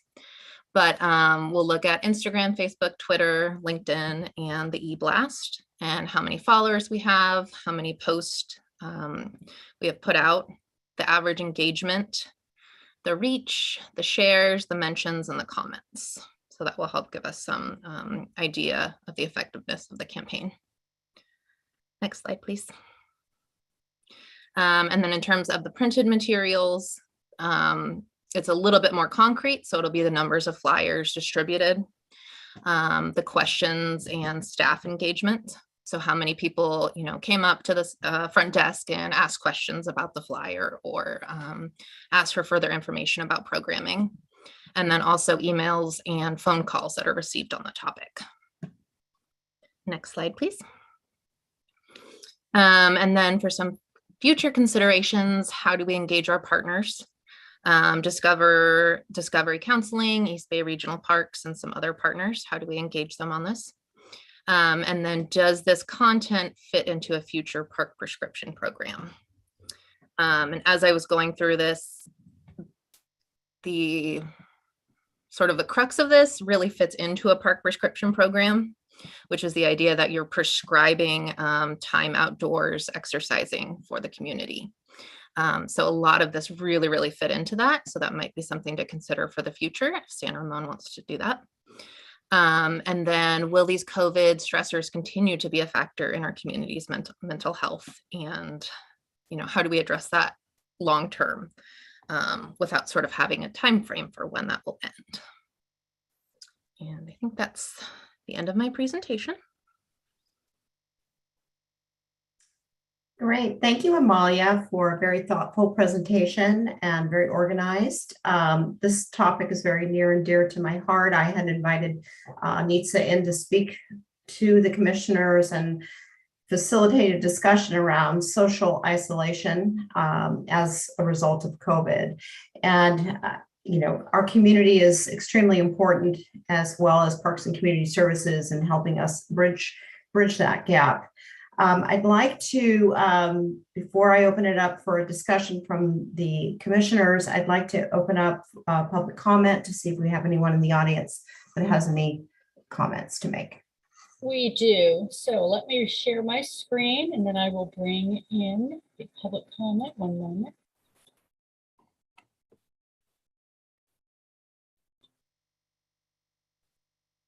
Speaker, you're allowed to talk. Hi, can you hear me? Yes, we can.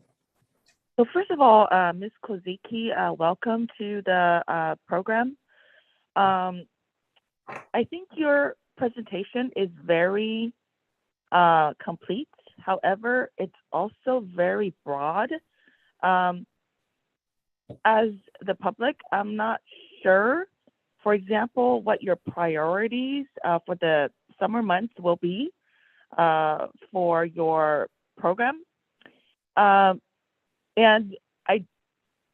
since you're new, I hope you will allow me to introduce myself to you. I have already voiced in the past to this commissioners as a public and as a homeowner in private community that I am tired of being bothered by the public that you guys bring into my HOA, whether it is parking or whether it is just people like biking through or even like walking through with high power camera lenses, or, you know, just like peering eyes.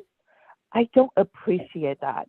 I don't know if you can empathize or you have the ability to empathize with how I feel. So basically you had talked about depression and all that stuff. I'm actually a happy person until whatever you're trying to make other people happy, and now I'm depressed because I cannot get out.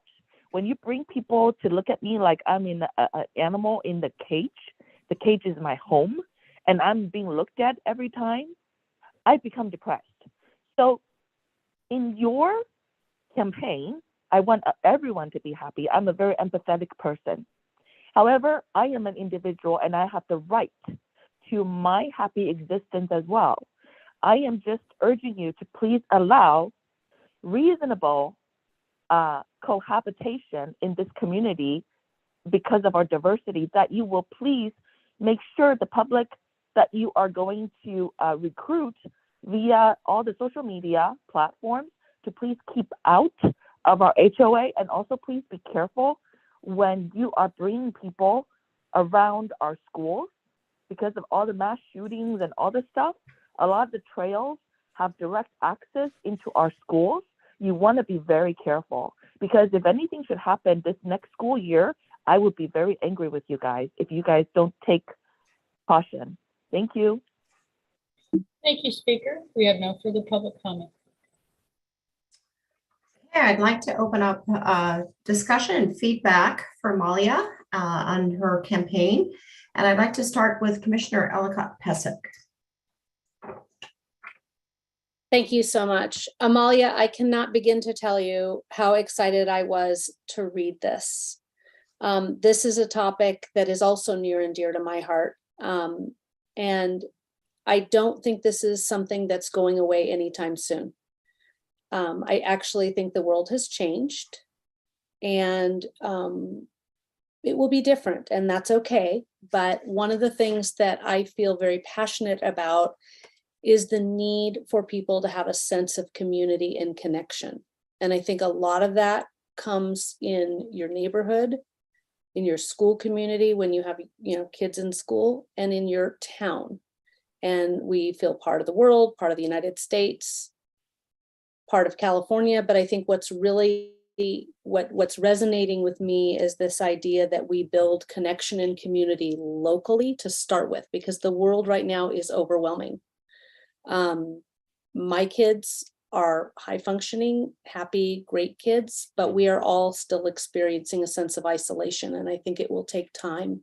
I see this as an opportunity, not a negative and not a doomsday. It's an opportunity.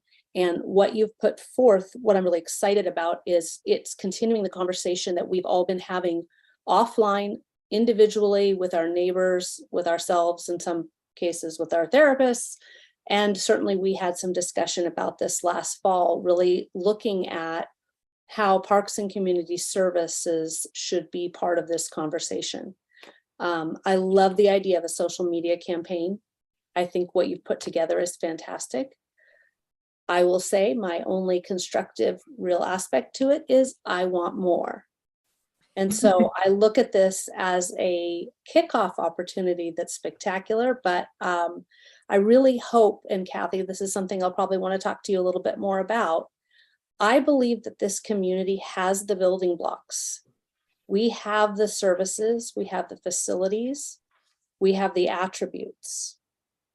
We communicate like crazy. And as somebody who's been specializing in communications for the last 10 years, I bang my head against the wall, communicating and over communicating.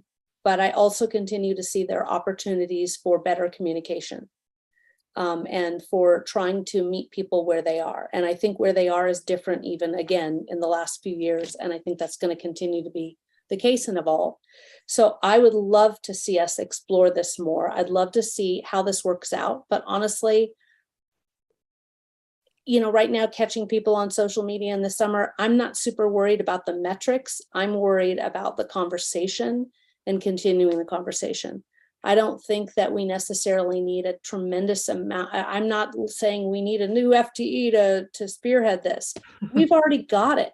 We are parks and community services. The city has these attributes. What I'd love to explore is what we can do to really bring them together and fine tune and communicate out. And I think of all of the organizations, city government, private organizations, but philanthropic organizations.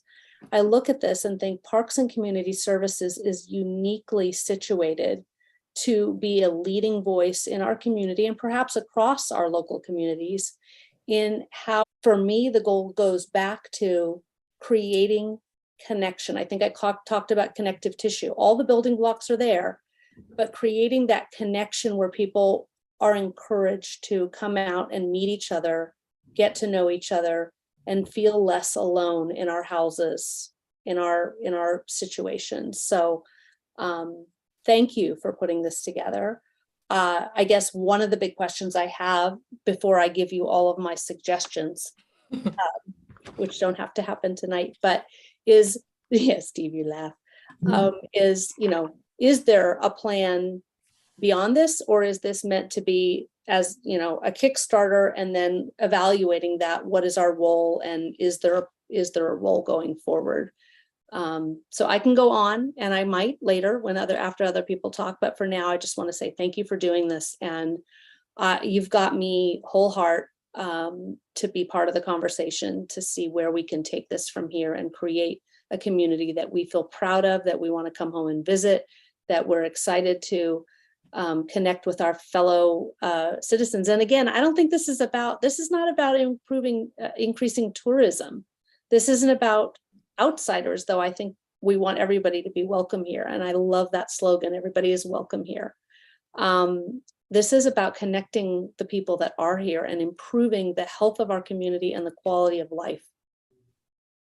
I'm going to stop there. I think that's a really great point. I've worked on a very similar program in Napa County, and sort of the key with it was that all of the elements already exist in Parks and Community Services.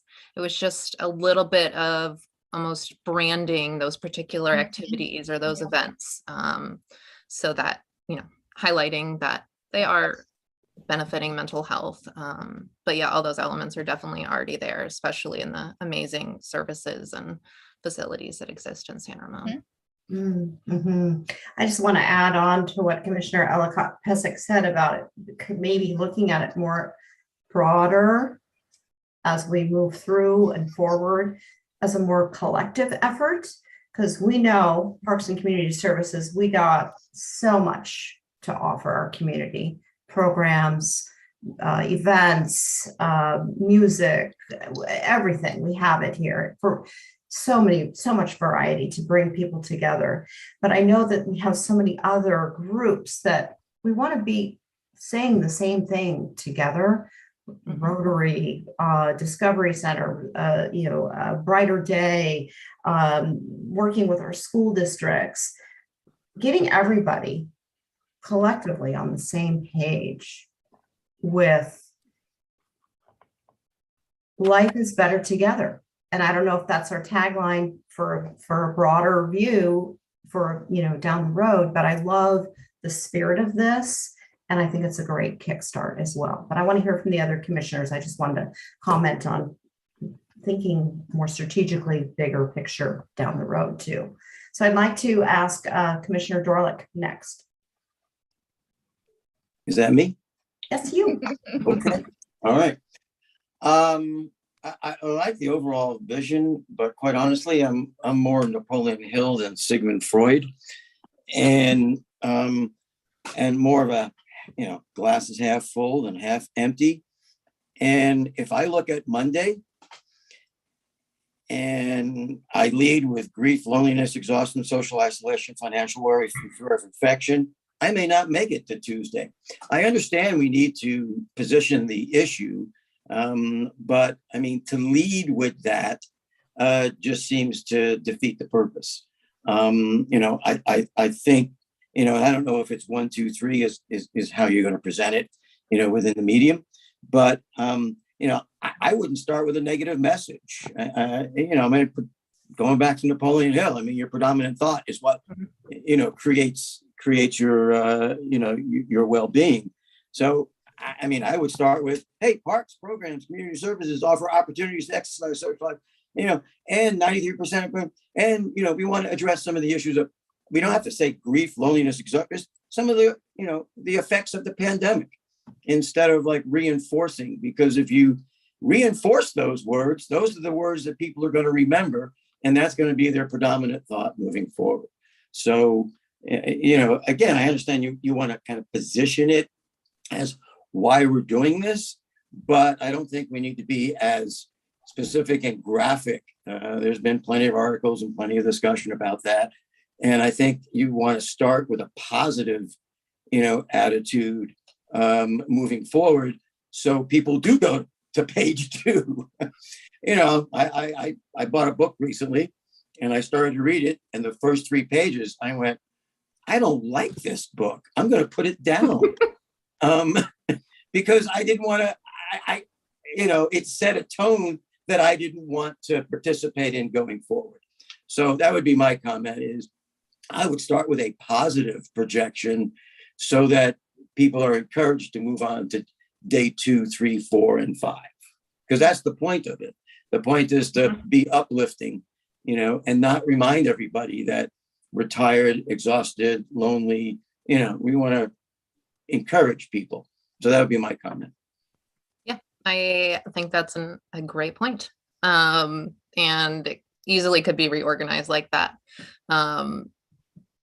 I didn't even think about that, but to be honest, but that makes perfect sense. So we can definitely do that. Oh, great. No, I think so. You want to be positive. You want to, give that projection, and you want to encourage people to, go to page 2. Yeah. Definitely. Yeah. Thanks. Commissioner Bree.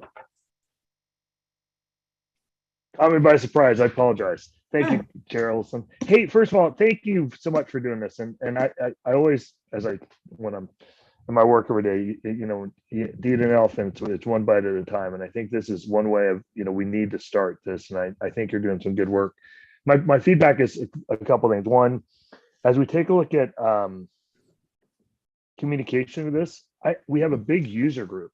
And I've been thinking about how do we get the word out to everybody and touch as many people as we possibly can with this really cool program you're doing. So can we leverage the user group a little bit better?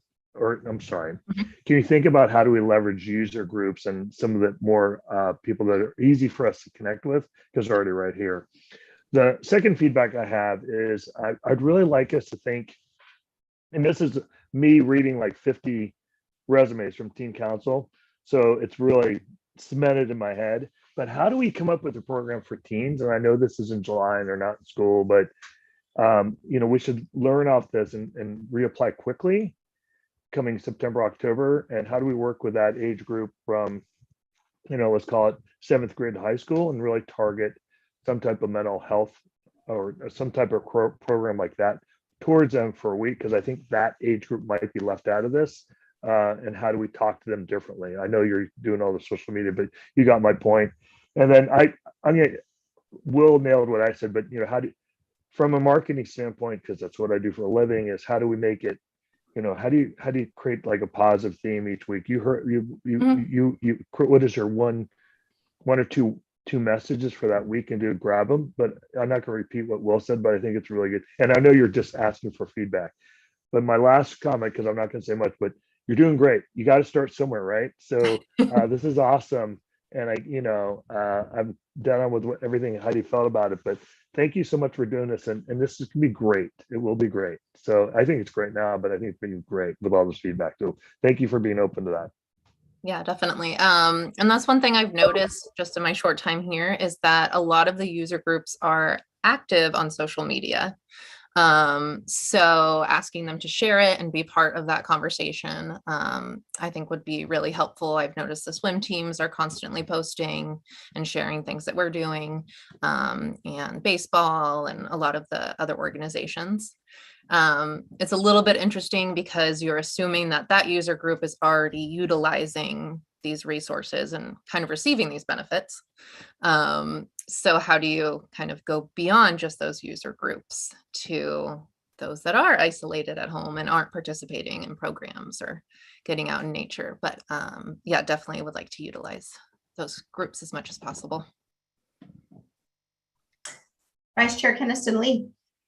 Yeah, so 2 quick exclamation marks on what's been said, and then a couple of ideas. One was to validate what Commissioner Dorlick was saying. I do see the benefit of going with that positive emphasis. I think that was a good thought, Commissioner Dorlick. I don't know how often those good thoughts come, but that was a good one. No, just kidding. I do feel like there's a reality that we need to be honest about what people are facing. So I think there's a balance, right? We can't put our head in the sands. People are experiencing isolation, but I did appreciate that point about positivity.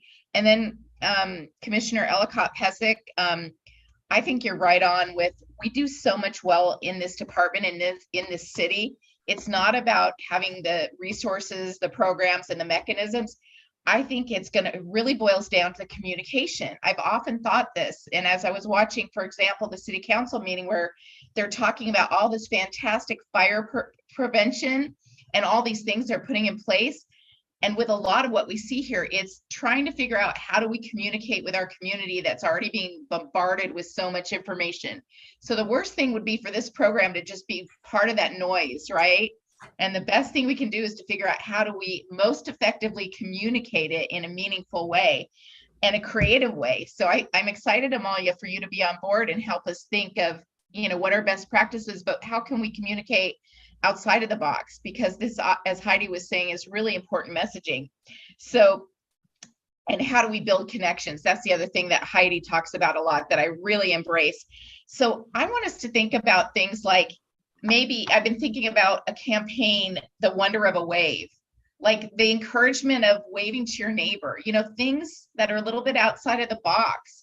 So I just feel like Heidi does, that this is an exciting launching point, and I'm excited to build upon it. My 2 last things were, one is I love, is this yours, Amalia? The Life is Better Together. Yes. That's good. I'm all about a tag. I got a little stuck on that. And I love that it flows with Parks Make Life Better and Life is Better Together. So I think that's brilliant. And then finally, have we thought at all about maybe incorporating some testimonials into our communication plan? Because for me, sometimes it resonates with me to see somebody in my own community who said, I was experiencing isolation and I went and took this class, or I went and swam at the pool, or I utilized a neighborhood event kit, or whatever it might be that we do. And it really helped me, or it really helped my kid. You know what I mean? So I think in this case, testimonies aren't always the way to go, but it might be the way to go in this one. That was it. I think that's a fantastic suggestion. Definitely hearing from the community members, as you said, that have been affected. I sometimes come up with them too. Yeah, we're having a good night. That's all I'm saying. Yep. Perfect. Commissioner Lopez Lucy. Well, thank you for your presentation. It's very fitting. And I'm excited about it, but I do really have to agree with Will that I think we start off with a positive, being, because it might turn some people off and not go further into doing what it needs. But I do a lot of work with the General Federation Women's Club, which is women all over the world. And this has been a huge problem of COVID, because so many people have become isolated and depressed, and they won't now get out. They're afraid to get out of their houses. They're afraid to go someplace to do things. So it hits all avenues of young people to older people and all, but we do need to do something and get people more involved, and to realize that I agree that the world is never going to be the same as it was before COVID, but we need to progress and educate ourselves that we have to be part of helping someone else, try to be proactive and help them and let them see what can be done in today's society that is successful. So I think you're hitting a lot of good points, and I think it's what we really need, because I've seen it happen in a lot of women throughout the United States. So thank you for what you're doing. I appreciate it. And one thing you've all mentioned scope a little bit. Is this going to be something bigger? So I'm not ignoring that question, but at this point, it is a marketing campaign that I was, what's the scope of this? And seeing the effectiveness of that and seeing the response from the community will lead sort of to the next steps. You have to start someplace. You have to start small and work forward. I love everything that's been said so far. And I also agree with Vice Chair Kennison Lee. I had thought a lot about testimonials. This is an opportunity for us to find out how our community has been dealing with this, or some success stories on, things that got them over the hump, or, things that they do daily, and that, we learn from each other. I think that's another wonderful thing. I love also maybe kind of switching the order, start out positive first. But I also really want to look at this as, kind of a bigger picture, expanding possibly the scope. This is like, to me, like Commissioner Ellicott Pesic said, like a kickoff, which is great. But we got the teens are on summer break, as Commissioner Breed said. So, and there we know our teens through our teen council and the issues that they've wrestled with around this very, very issue. And so getting them involved perhaps in the fall to take this to another level around communicating it, and really looking at it to kind of bridge some silos that we have. I feel like it's kind of an opportunity. It's not just being in nature and exercise. It's also about community and connection. And we offer so many great events here, but how can we collaborate with all the other groups that are providing events in the city of San Ramon, not just Parks and Community Services. So thinking strategically, big picture, I love the campaign. I think this will be a great start, but I'd also like to see some more strategy around that as how can we take this forward, start to break down some of these silos of these different groups that are saying a lot of the same things. As Commissioner Lopez Lucy is talking about, this nationwide women's organization, they're here in San Ramon. These groups are talking about the same stuff. How can we do this and partner together to make this a really rich community communication effort to bring people together and know that they have a place and life is better together?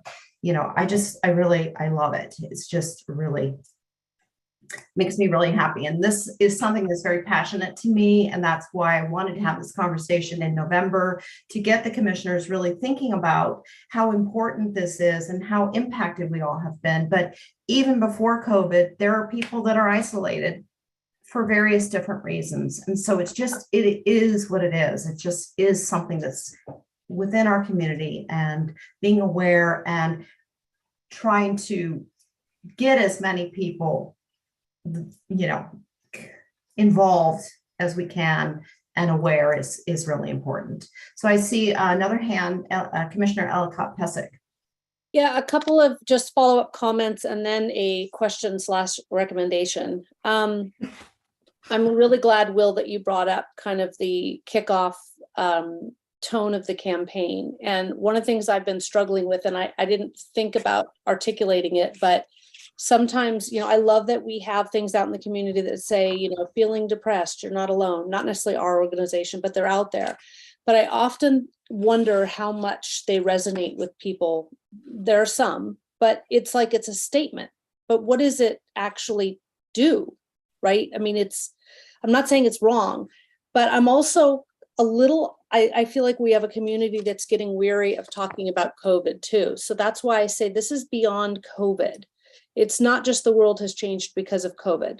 The world has changed because of social media. The world has changed because of technology. The world has changed now, regardless of what COVID was part of it, but people are working from home. They're not out socially interacting, DoorDash and all these other things. So the world has changed. So it isn't just about COVID, and I agree, it's not just a negative thing. It's a time to rethink how we build community. If we compare what we did 100 years ago, and maybe in the 50s, the welcome wagon, or all these different ideas, it's time for some evolution in how we continue to connect our community. So I love the ideas. I love that thinking. And then I wanted to underscore what Chair Osland said and others have mentioned, and that is when I said we have all the components. Parks and Community Services, I think, has 80% of the components, maybe more. But it would be, I think, a really unfortunate loss and miss if we didn't remember SRBUSD and Rotary. And we have sports user groups. Steve, you'll appreciate this. We have our WPSL Women's Premier Soccer League that come to town, and it's kind of a big deal. It's semi-pro soccer, and they're here playing games, and people love soccer, even if their kids aren't playing soccer. We have, cricket tournaments and championships. We have, we've got a lot of sports opportunities that it shouldn't just be about the participants. It's about the community coming out and coming together. I'm so excited about our upcoming, possibility of bringing parades back or other things. Those are going to be wonderful community builders. We have Diwali celebrations around this community that are not related directly to parks, but they're part of the community. And so kind of what I'd love to see us explore, without totally taking one of your staff away, Kathy, is how can we brainstorm what's out there and how can we bring it together? And as we talked about, I don't want to be more of the bombarding because I tune it out too. But when I think about this week, trying to figure out what I want to do with my teenage and young adult kids and whatever, like I'm trying to find a source of information for what's happening in the community. There is no source. There are 1,000 sources that have a little bit of overlap here and there. But I kind of look at, could we develop a page where we gather, obviously with some filter and some approvals, but what's happening in the community, have people share that information and point back out. And then you do have metrics because you can have clicks and email traffic, et cetera. But like as a starting point, I also think this is a real opportunity to build connection with some of our community groups.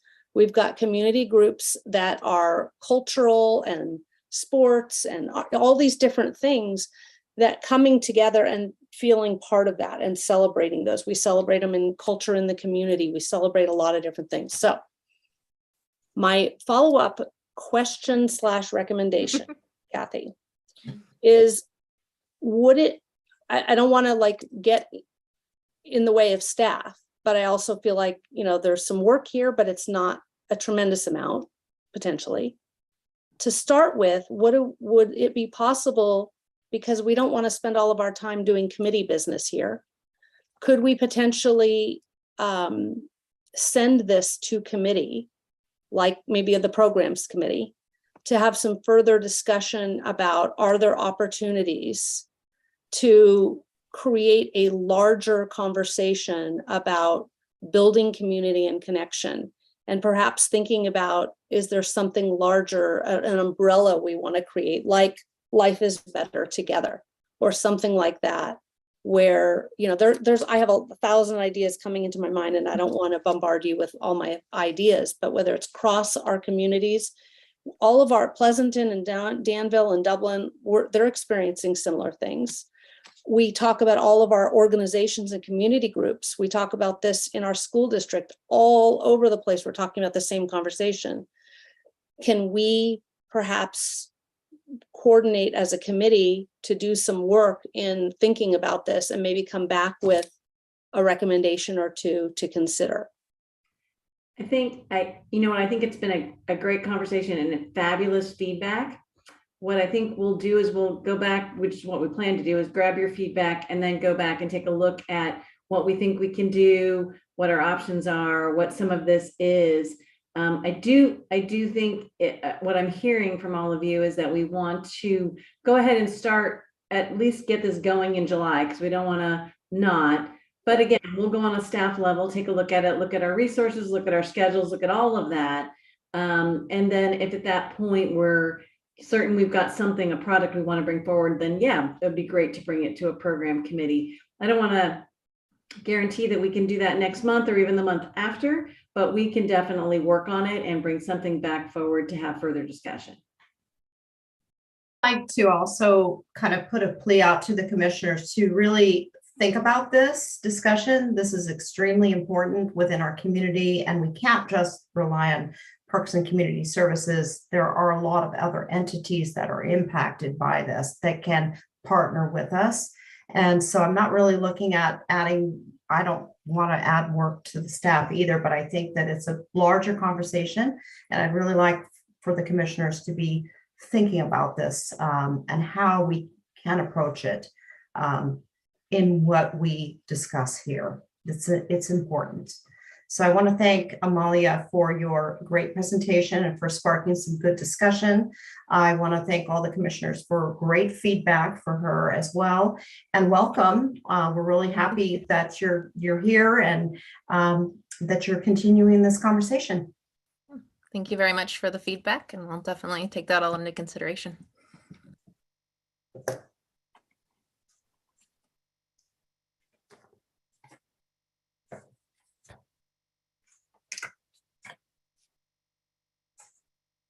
Okay. And moving on to item 8.4, Open Space Advisory Committee 2021 Annual Report. We have Lorraine Kalick, the chair for the Open Space Advisory Committee, and Keith Hayes here tonight to present us their report. Thanks for sticking with us. Not a problem. Thank you so much, Chair Oslin and commissioners.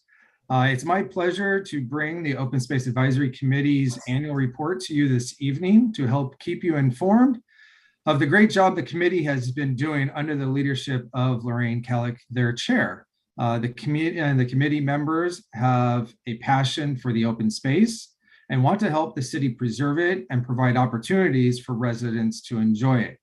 And before handing it over to Chair Kalick, I just want to reiterate a few points that we made to the City Council at their presentation. The committee members have a desire to be educated and understand what may impact the open space now and in the future. They have a desire to connect and partner the city with other like-minded agencies. They have a desire to create a plan to help the city preserve open space into the future. And finally, they have the desire to share this knowledge and information with you and the residents of San Ramon. And with that, I'd like to introduce the Open Space Advisory Committee's chair, Lorraine Kalick, to present the committee's annual reports for 2021. I should note that there is no formal action needed this evening. So just sit back, enjoy, relax, and enjoy the presentation. Chair Kalick. All right, everybody has to do 10 jumping jacks because I know you have been in your seats way too long. So the only thing the citizens and myself as a citizen of San Ramon love more than our libraries, our public art, and the mental health benefits of being in nature and getting our exercise is our open space and what that can do for us. So thank you for making time to receive this presentation from our Open Space Advisory Committee tonight.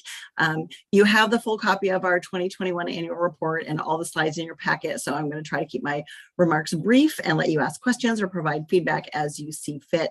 Our annual report and tonight's slides show what we do as an advisory committee, and I'm going to speak a little bit on who and why and how we get this done. So thank you again, Christy, for taking care of me and doing all the slides. The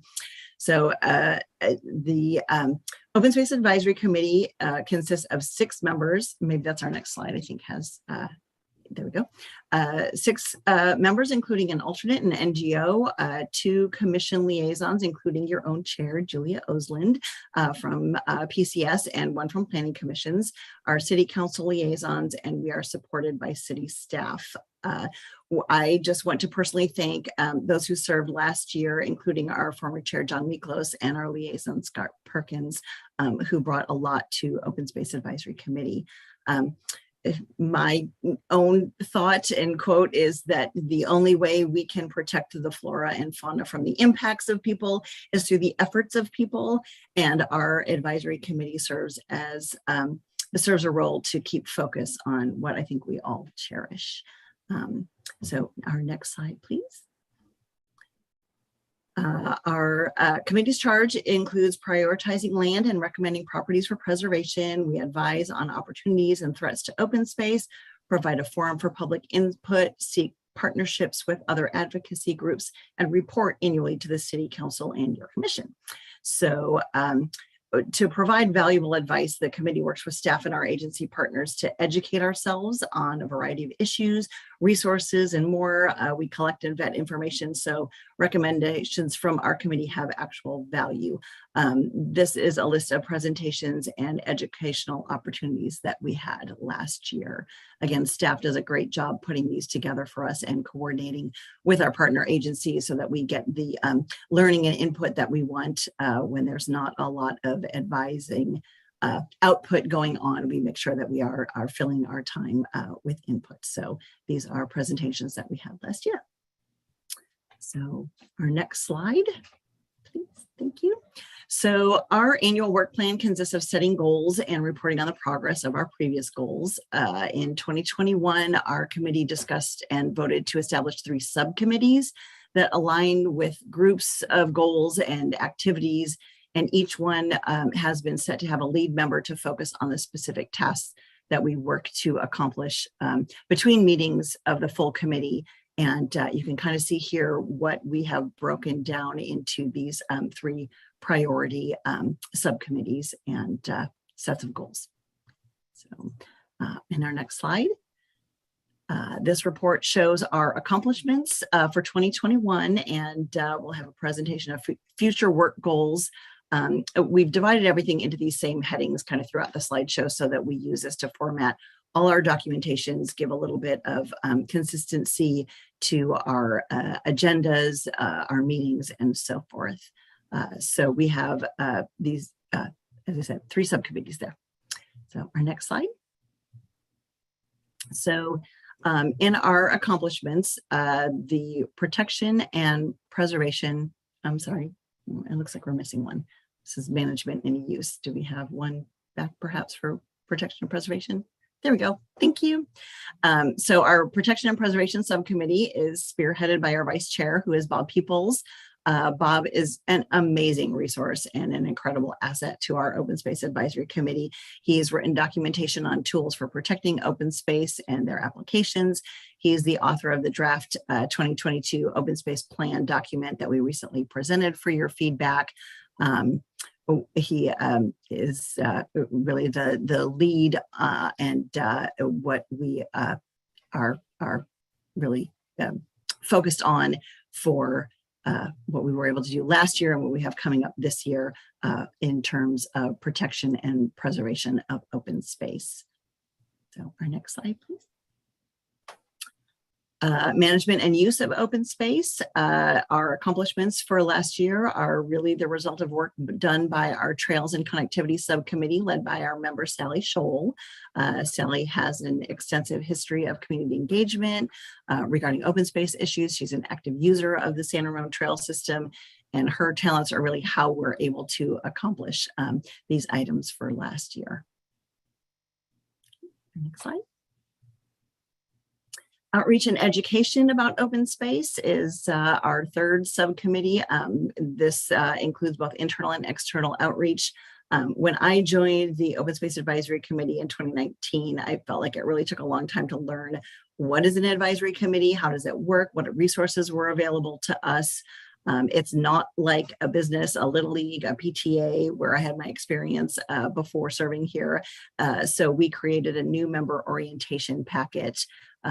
That was one of our accomplishments, and you can see some of the rest here.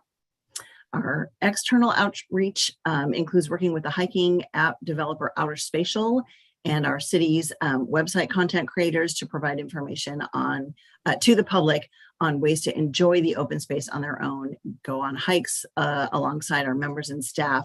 We educate folks on what's being done to preserve and protect the open space within and surrounding our city. So that is how we're able to accomplish our objectives last year. Our next slide. So next up is our goals for 2022. Those are presented for you here. Again, they're aligned with our three categories: protection, management, and outreach. So next slide, please.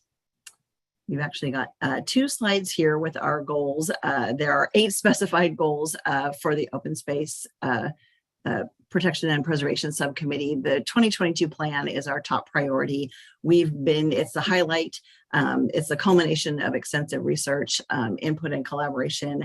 It really is a visionary plan that none of our neighboring agencies has. No one has anything like this. We are still working on the draft. We presented that to you. We still have a presentation to the Planning Commission and more public input that we are collecting before that draft gets put together as a presentation to City Council. But that is one of the primary goals for us to accomplish this next year. And some of these other goals are there for you on this slide, and one more following, if you could please, Christy. So we do like to conduct field meetings. You know, Zoom is great. It let us get through everything we needed to in the pandemic, but we want people. We are an open space advisory committee. We want to be outdoors. We want to have field meetings. We want to meet with people in the places that we're talking about so that we know what we're doing. And that is reflected here in one of those goals. So next slide, if you would. Management and use of open space, those goals are on these next 2 slides. They identify opportunities for trail connections, funding sources, partnerships. Our staff is helping, the city commissions, our city commissioners are helping. We have data resources providers and neighboring agencies trying to make sure that we are managing and using open space in the way that the citizens have asked us to do so. So we have these 3 goals, and there's a few more on the next slide related to our use. So then finally, on our next bit, outreach and education goals. Sorry, one more slide, thanks. We are encouraging our outreach and education. We have several opportunities for community input. We try to share communications internally and externally. We have activities and events. We lead hikes. We tried to do something this last spring that was focused more towards folks that might not have the mobility to join us on a hike. So it was a stationary event to kind of, you know, they're not really about learning to hike or going on a hike. They're really about learning about open space and doing that in this setting where it applies. So we are trying to make sure that we can engage with the public and have them out and about with us in nature, which is what we adore. So, all right, next slide. So we have, we've had a few hikes again, and this one opportunity that was open space through the lens of a nature photographer. We had a great local photographer and artist come out and lead a session, speaking engagement really. That was not as much of a hike as another opportunity to engage with the public and talk about open space and how that is valued by the city.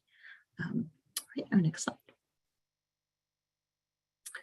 So you kind of see how the open space makes progress on all these items. We do that because we have our committee members, we have the city council, we have the staff, we have the commissions, we have the citizens of San Ramon, everybody agreeing that our open space is worth protecting. We want to preserve it for the enjoyment of all. We want to make this a priority. Everyone is committed towards working towards these goals. And we appreciate the collaborative efforts that we share with your commission towards our common goals. So I want to just, I'm ready to take notes. So whatever feedback you have for us on the Open Space Advisory Committee, I will make sure to share, and would just like to hear your comments and inputs on last year and accomplishments and this next year's goals.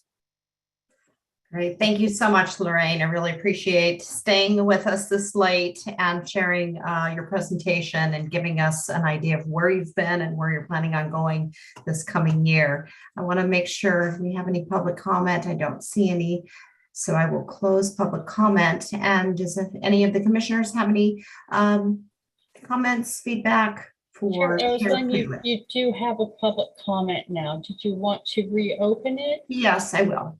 Okay, thank you. Let me take a moment to share my screen to bring up the timer.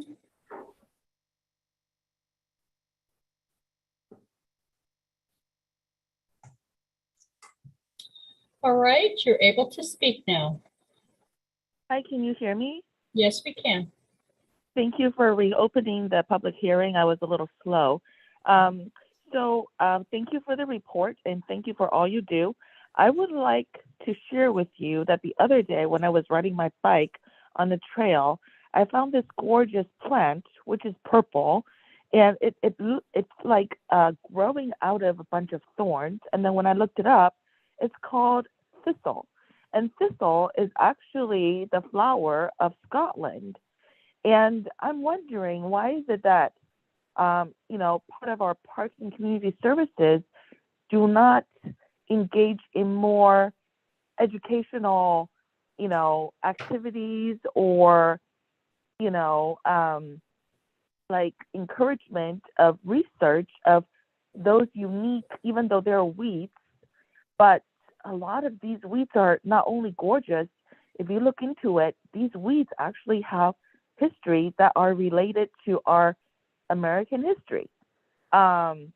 So like thistle, because of, it's the flower of Scotland, and Scotland is part of our, original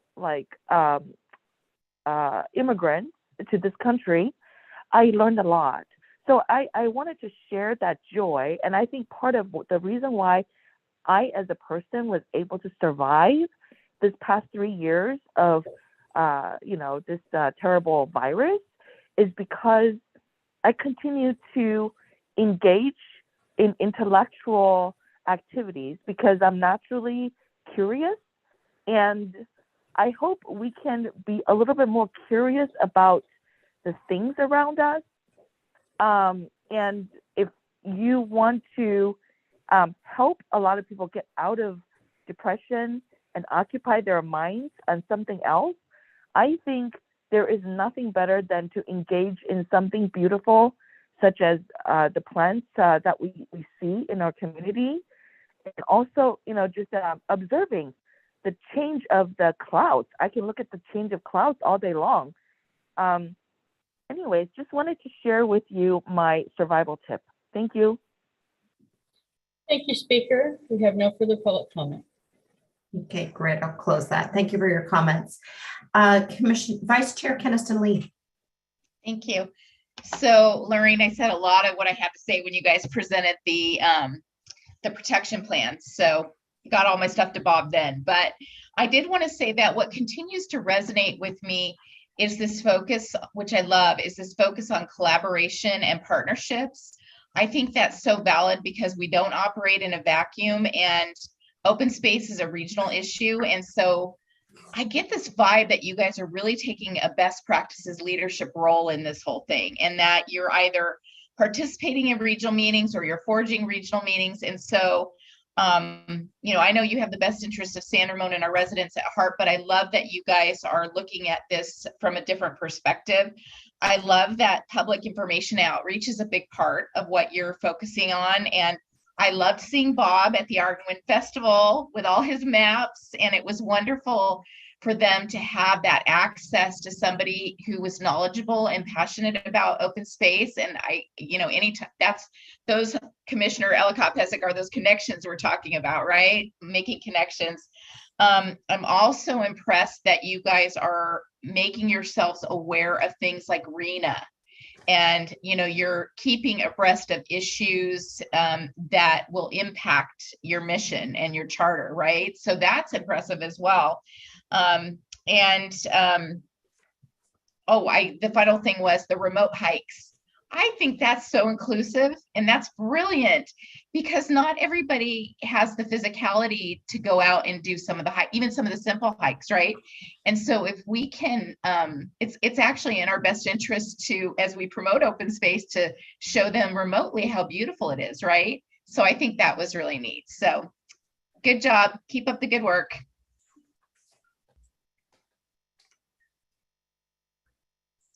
Thank you. Great. Yeah, I just love all the hikes and everything that the committee has been doing so far this past year and with your leadership. Thank you so much. I see another hand raised, Commissioner Breed. Yeah, hey, Lorraine, I just want to say, hey, thanks a lot for doing this. And since I've been on the Parks Commission, open space has always been fascinating for me. And I think you guys do an amazing job with outreach. So I would ask that we continue to do that. I think it's really helpful and it keeps people educated, especially the hikes.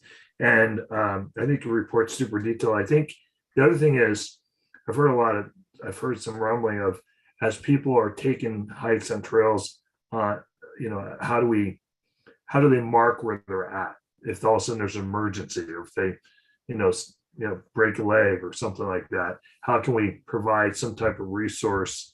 And I don't know what that is, but a couple of people mentioned to me, and I have no idea. And the only other thing I said, and I need to be educated on this guy, I listened to Bob like 4 times and Art and Win is a little over my head, but because he's so smart, is how do we identify, I was trying to figure out how we identify open space, or how you guys work open space, and what the city should target, or what we want to target and go after to preserve. So is there a simpler way to go do that? And that I think would really help everyone around, because I think the more we continue to do outreach to what you're doing, and then make it simple and kind of what open space we're kind of targeting, I think it's great. Once again, Bob's great at it. How to continue to get that word out. So anyways, you guys are doing great. This has been really, out of all the committees, I just so impressed with all the work you guys do, and I think this is really heavy lifting. So thank you so much. Well, thank you. We like to say that we are not just a coffee club, that we're actually trying to get some work done, folks here. And Bob is just off the charts. And Sally worked for years to get appointed to this committee, because she just has the public engagement element as well. So, and staff really supports us. I have to give a shout out to Keith, all day, every day. Keith and Kathy take care of us. They're working on trail signage, and part of the new trail signage that we're putting up. I mean, fortunately, when you're hiking in San Ramon, you do have cell service. And so emergency, contacts are not kind of as difficult to come by as when you're in more remote regions. But making sure that information is there, making sure that we're partnered with someone like Outer Spatial, where you can hold your phone if you're that type. I'm an old-fashioned map person, and I find my way by, stars and sunlight, but for those who know how to use their phone, it's great to be like, is my dot still on the line, and am I where I'm supposed to be? I don't want to wander off into private space. I don't want to wander off into something that is not part of our sanctioned trail. So having all that together and such is, as I said, the staff really does a great job supporting us, and I think we've got a great team in place on the committee, and we are trying to keep up and keep moving forward and doing some real work. Thank you. Thank you both. Thank you, Chair Kalek, and thank you, Keith, for your presentation and all your hard work, and Kathy, of course, as well. And thanks for sticking with us tonight. Appreciate it. Have a good evening. You guys too. All right, moving on to item 9, staff reports. Recreation operations and maintenance report. Kathy. Okay, well, it is in your packet, but I do have a couple of highlights to share. There's a nice report on our part-time staff hiring and training. You know, it's quite an undertaking every year with 196 temp staff hired, trained, and ready to go. It takes a lot of staff time to do that, but it not only involves Parks and Community Services, because each of those staff people have to be fingerprinted by the police department. IT has to set them up with codes so they can get into the systems, and HR has to onboard them. And so it is a production that starts in January and is just wrapped up at the start of summer. So that's in that rec report. I think you'll see if you read through it that all of the programs are seeing increases in participation, both the rentals, the theater rentals, and all of our programs. So the community is figuring out how to navigate the new normal of no COVID or less COVID. And so we're seeing those results show up in all of our programming. There's many maintenance projects that Public Works has undertaken over this last month, including a new playground surface at Central Park and Athens Downs, the fence repair and maintenance at the Delmore Dog Park, and some great tree planting at Athens Downs as well. And the one real big highlight that I love in this report, and I know that if you got a chance to read it, you would love it too, the story walk where a little boy and his mom came to read the outgoing story, Hank's Big Day, on the story walk. And since it was about a little roly-poly, a little pill bug, they brought a little roly-poly in a jar with them. But unfortunately, at just the same time, exactly, the San Ramon librarians were taking the story down, and they'd already taken down most of the pages. They were just to the last 2, putting the new story in. And so they came up to this little boy, and the librarian just stopped what she was doing, sat down on the grass, reached onto her cart, pulled all the old pages she'd just taken out, and she sat down and she read the story with the little boy, the pillbug, and the mom. And I think the pillbug really liked it, I'm sure. I really, really think it made a difference to the little boy and the mom. And I think that's just really what San Ramon's about. So that would be my update on the rec report. Thank you. Yeah, so endearing. Very, very sweet. Any public comments? No, we do not. Okay. Any comments from the commissioners? I see Commissioner Breed. Sorry, Julie, I know I've been talking a lot. I apologize. So, hey, Kathy. No, I've over-indexed tonight. Hey, Kathy, on the Athens Down tree removal, my question is, have we informed that community what's going on? And my recommendation is, if we haven't, can we send a note to anybody within 300 yards of that Athens Down to educate them on what's going on and why we're doing tree removal? I just, and maybe I'm overreacting, but I'm just trying to be proactive in educating that part of our community on why we're doing what we're doing versus them just seeing us cutting trees down and replacing them. So that's one feedback I have on that. So, and maybe we don't need to do that, but I was just trying to assume, how do we educate that community on why we're doing it versus them making calls to city council or whoever else, right? So just a thought on that. And that's it for now. No, I was going to say Scott Renix was in the audience, and now I see we have a caller. I'm not sure if that is Scott, but he may want to answer that question about Public Works, what has specifically done in that area. Can you allow him to talk? Yeah, I'm just guessing that is him. I'm sure Scott's going to answer my question. So he had enough of in San leadership, but it's just, and maybe you can educate me on it later on. Let's see. It is Scott. Okay. Go ahead, Scott. Good evening, Commissioner Oslin and Commissioner Breed. This is Scott, and I've been listening to you. I'm sorry I had to get off the computer. I was having internet problems, but I'm on the phone now. Anyways, Commissioner Breed, yes, we've done extensive outreach over the years. This has not been something we've just, started recently. it's been going through most of our parks that are fed with reclaimed irrigation water. And unfortunately, Athens Downs and Village Green had tremendous groves of redwoods, which are intolerant of that water. So anyways, to get back to your question, we have reached out. We do push out notifications on social media when we do massive removals, and we do individual consultations with residents when they do bring this up. So we're doing our best we can, and it's just unfortunate that we have to go through this and remove these trees. Oh yeah. All right, Scott, thank you for educating me. I appreciate it as usual. Not a problem. Commissioner Lopez Lucy.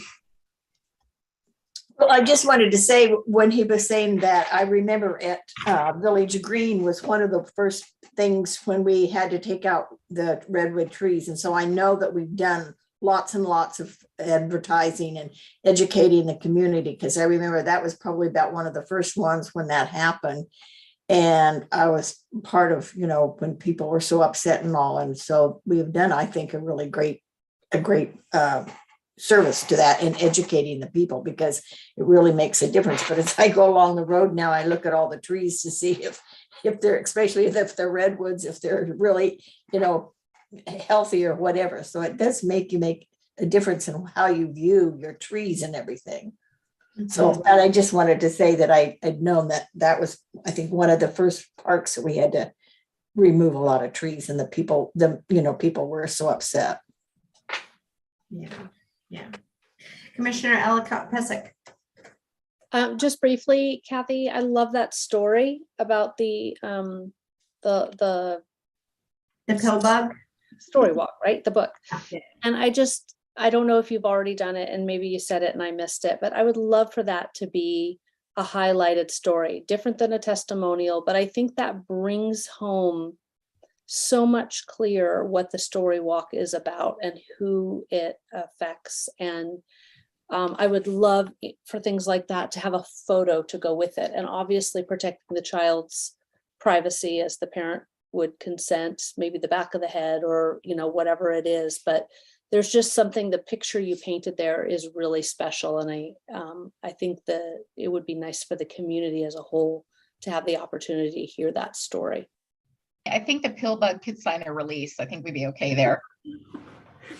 I will do my best. I am not sure if the librarian has the contact information of this little boy and the family. And when this all happened, I doubt anybody thought to take a picture, but I think that's a great idea to put the story out there, because it is really quite charming. Yeah. And maybe just, have staff think about that when that may, we don't always think to take pictures. I'm bad about it these days, but you still might even be able to put a visual with it that isn't the same people, but depicts that sense of things. And I think that is, again, going back to the other conversation, brings the community together in a different way. And feel good. So thank you for sharing that. Absolutely. Yeah. So thank you, Kathy, and thank you, Scott, for jumping in, answering our question there. Moving on to item 9, staff reports, item 10, commission liaison reports. Like to start with Vice Chair Keniston Lee. Okay. May 24th City Council meeting, there were 3 special presentations: recognition of San Ramon iQuest interns from Cal High, which is a great internship program; proclamation declaring May 15th to the 21st as National Public Works Week. Their tagline was ready and resilient, and our Public Works Department certainly is. And then also a proclamation honoring Lisa Bobadilla, who's Transportation Division Manager, who is retired. So she was acknowledged upon her retirement. There was a resolution approved increasing the city's loan commitment on the construction of the Aspen Wood project. I'm not giving you guys all the details here. They received the City Council annual report. There was a really good presentation by our police chief, our fire chief, our deputy fire chief, our communications, emergency communications person, and PG&E on wildfire preparedness. So if you're interested, PG&E talked about efforts they're making as did all of our other folks here. What I wanted to mention to you was they're looking at implementing a thing called Zone Haven, which basically helps a community conduct evacuations when necessary. Hopefully we never are in a position where we have to do that, but it essentially divides your community up into grids. It connects to the Contra Costa County warning system and allows us to do more effective evacuations should we need to. And so that was kind of exciting. And I think I don't think, Kathy, that they've rolled it out yet, but they're in the process, right? Yeah, okay. And then also they did adopt the Tri-Valley Transportation Development Fee, and received an update on the Tri-Valley Transportation Council expenditure plan. And then also received a report on the prioritization of projects within that fee and the funding that San Ramon can expect to get. And then this was another long meeting. And then finally, they did adopt the fiscal year 22-23 operating and capital budget. They established an appropriation limit and authorized the carryover project appropriations. So this is adoption of the formal budget that there have been a lot of meetings and discussions about as happens each year. So as usual, if you guys want to get into the details, it's all online or on YouTube, and there you go. Thank you. All right. How about Commissioner Dorlick? How about that? How about that? I was going to make some snide comment about PG&E and fire preparedness, but I'll let it go. The Arts Advisory Committee meeting last time, it was primarily informational in aspects. They did the hard lifting the last couple of meetings with the library project. But Adam gave a presentation on art in San Ramon, so taking a look at the galleries and other areas where art is being presented and how it is an encouragement and an integral part of the community. Had a report on the Art and Wind Festival, especially with the artist that was selected and created the programs in the art, and then a feedback and presentation on culture in the community and how that would be moving forward. So attendance is up. Any number of cultural events coming up. As Kathy had mentioned, the concert series is coming up with July 4th, and then 5 subsequent concert series on Sunday evening after that. So a lot of opportunity for community and art as the basis for that. So that's the report from that perspective. Thank you. Awesome. Awesome. All right. How about Commissioner Lopez-Lucy? All right, a couple of things there on in the May meeting for planning. Of course, that was a joint meeting with the city council. And this was lots of questions and answers and discussions regarding RENA. And there was an official presentation about all the laws and changes and et cetera that are going on to educate our council and planning. Our total housing development is at 5,511. So there was, many questions and answers. No decisions were made, and the next meeting on this issue will be June 21st to make some final decisions. And like Ms. Heidi said, that there is lots and lots of detail that it would take an hour to go into all the details that they go through. But if you're really interested, go to the YouTube, and then if you want, attend the next meeting. Then on June 7th, there was a presentation by, by Garrett Holmes, Trumark. This would be a Deerwood townhouse project on Deerwood Drive. It's 4.3 acres, and it would entail 61 townhomes, 3-story, 2 garage from the alleyway. There's an office building on this piece of property right now, but that would be torn down. And so the planning did have a few suggestions for them to go back and approve. And before this can be approved, the general plan needs to be adopted by 4/5 of the planning and city council, but they're encouraged by this development in there. And then the other presentation was by Atten Ascend Development from Milpitas.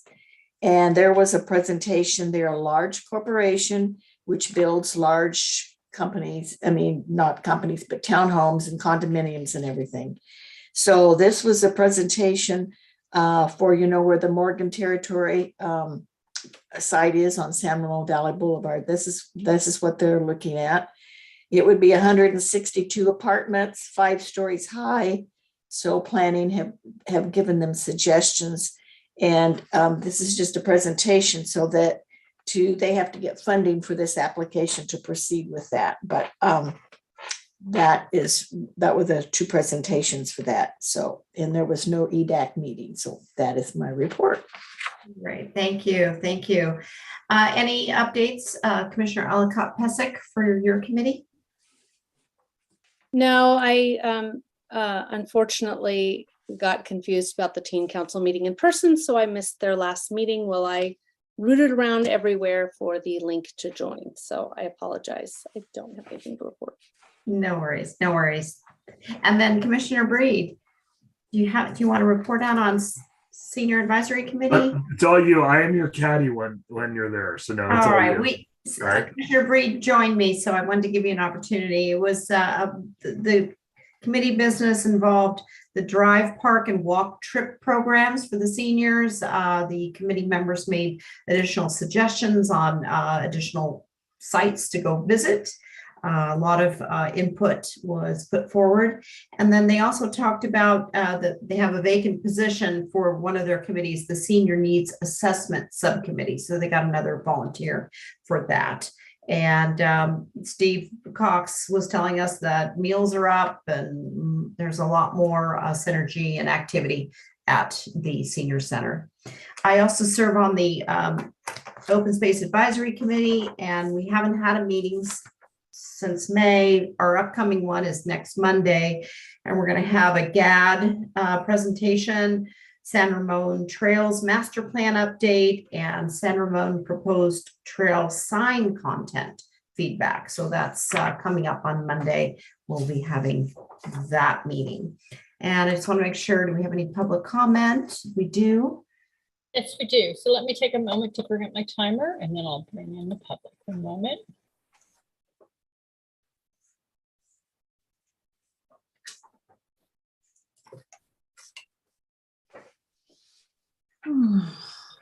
All right, speaker, you're able to talk. Hi, can you hear me? Yes, we can. Okay, I want to respond to the commissioner who missed the teen council meeting.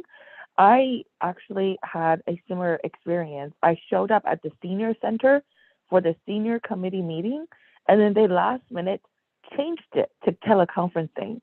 So I'm seeing there is a lot of this kind of weird things going on as we go back and forth, remote and physical. So please, if, of course, you are the parks, but if, Miss Hyman or, one of you commissioners can please ask the clerks to please pay attention on the location or the nature of the meetings on the agenda when they disseminate it to the commissioners and to the public. It would really help minimize these kind of confusions. Thank you so much. Thank you, speaker. We have no further public comment. All right, brings me to item 11, our adjournment. I think we did it 10:15. Thank you all for sticking with us. This was a lot of items to cover, and really appreciate all your input and ideas and feedback. Awesome, awesome. Love working with you guys. Have a great rest of your evening and see you soon, I'm sure. Hey, Thank Steph, you, thank you very Maggie. much. Thank you, Christy. Good seeing you.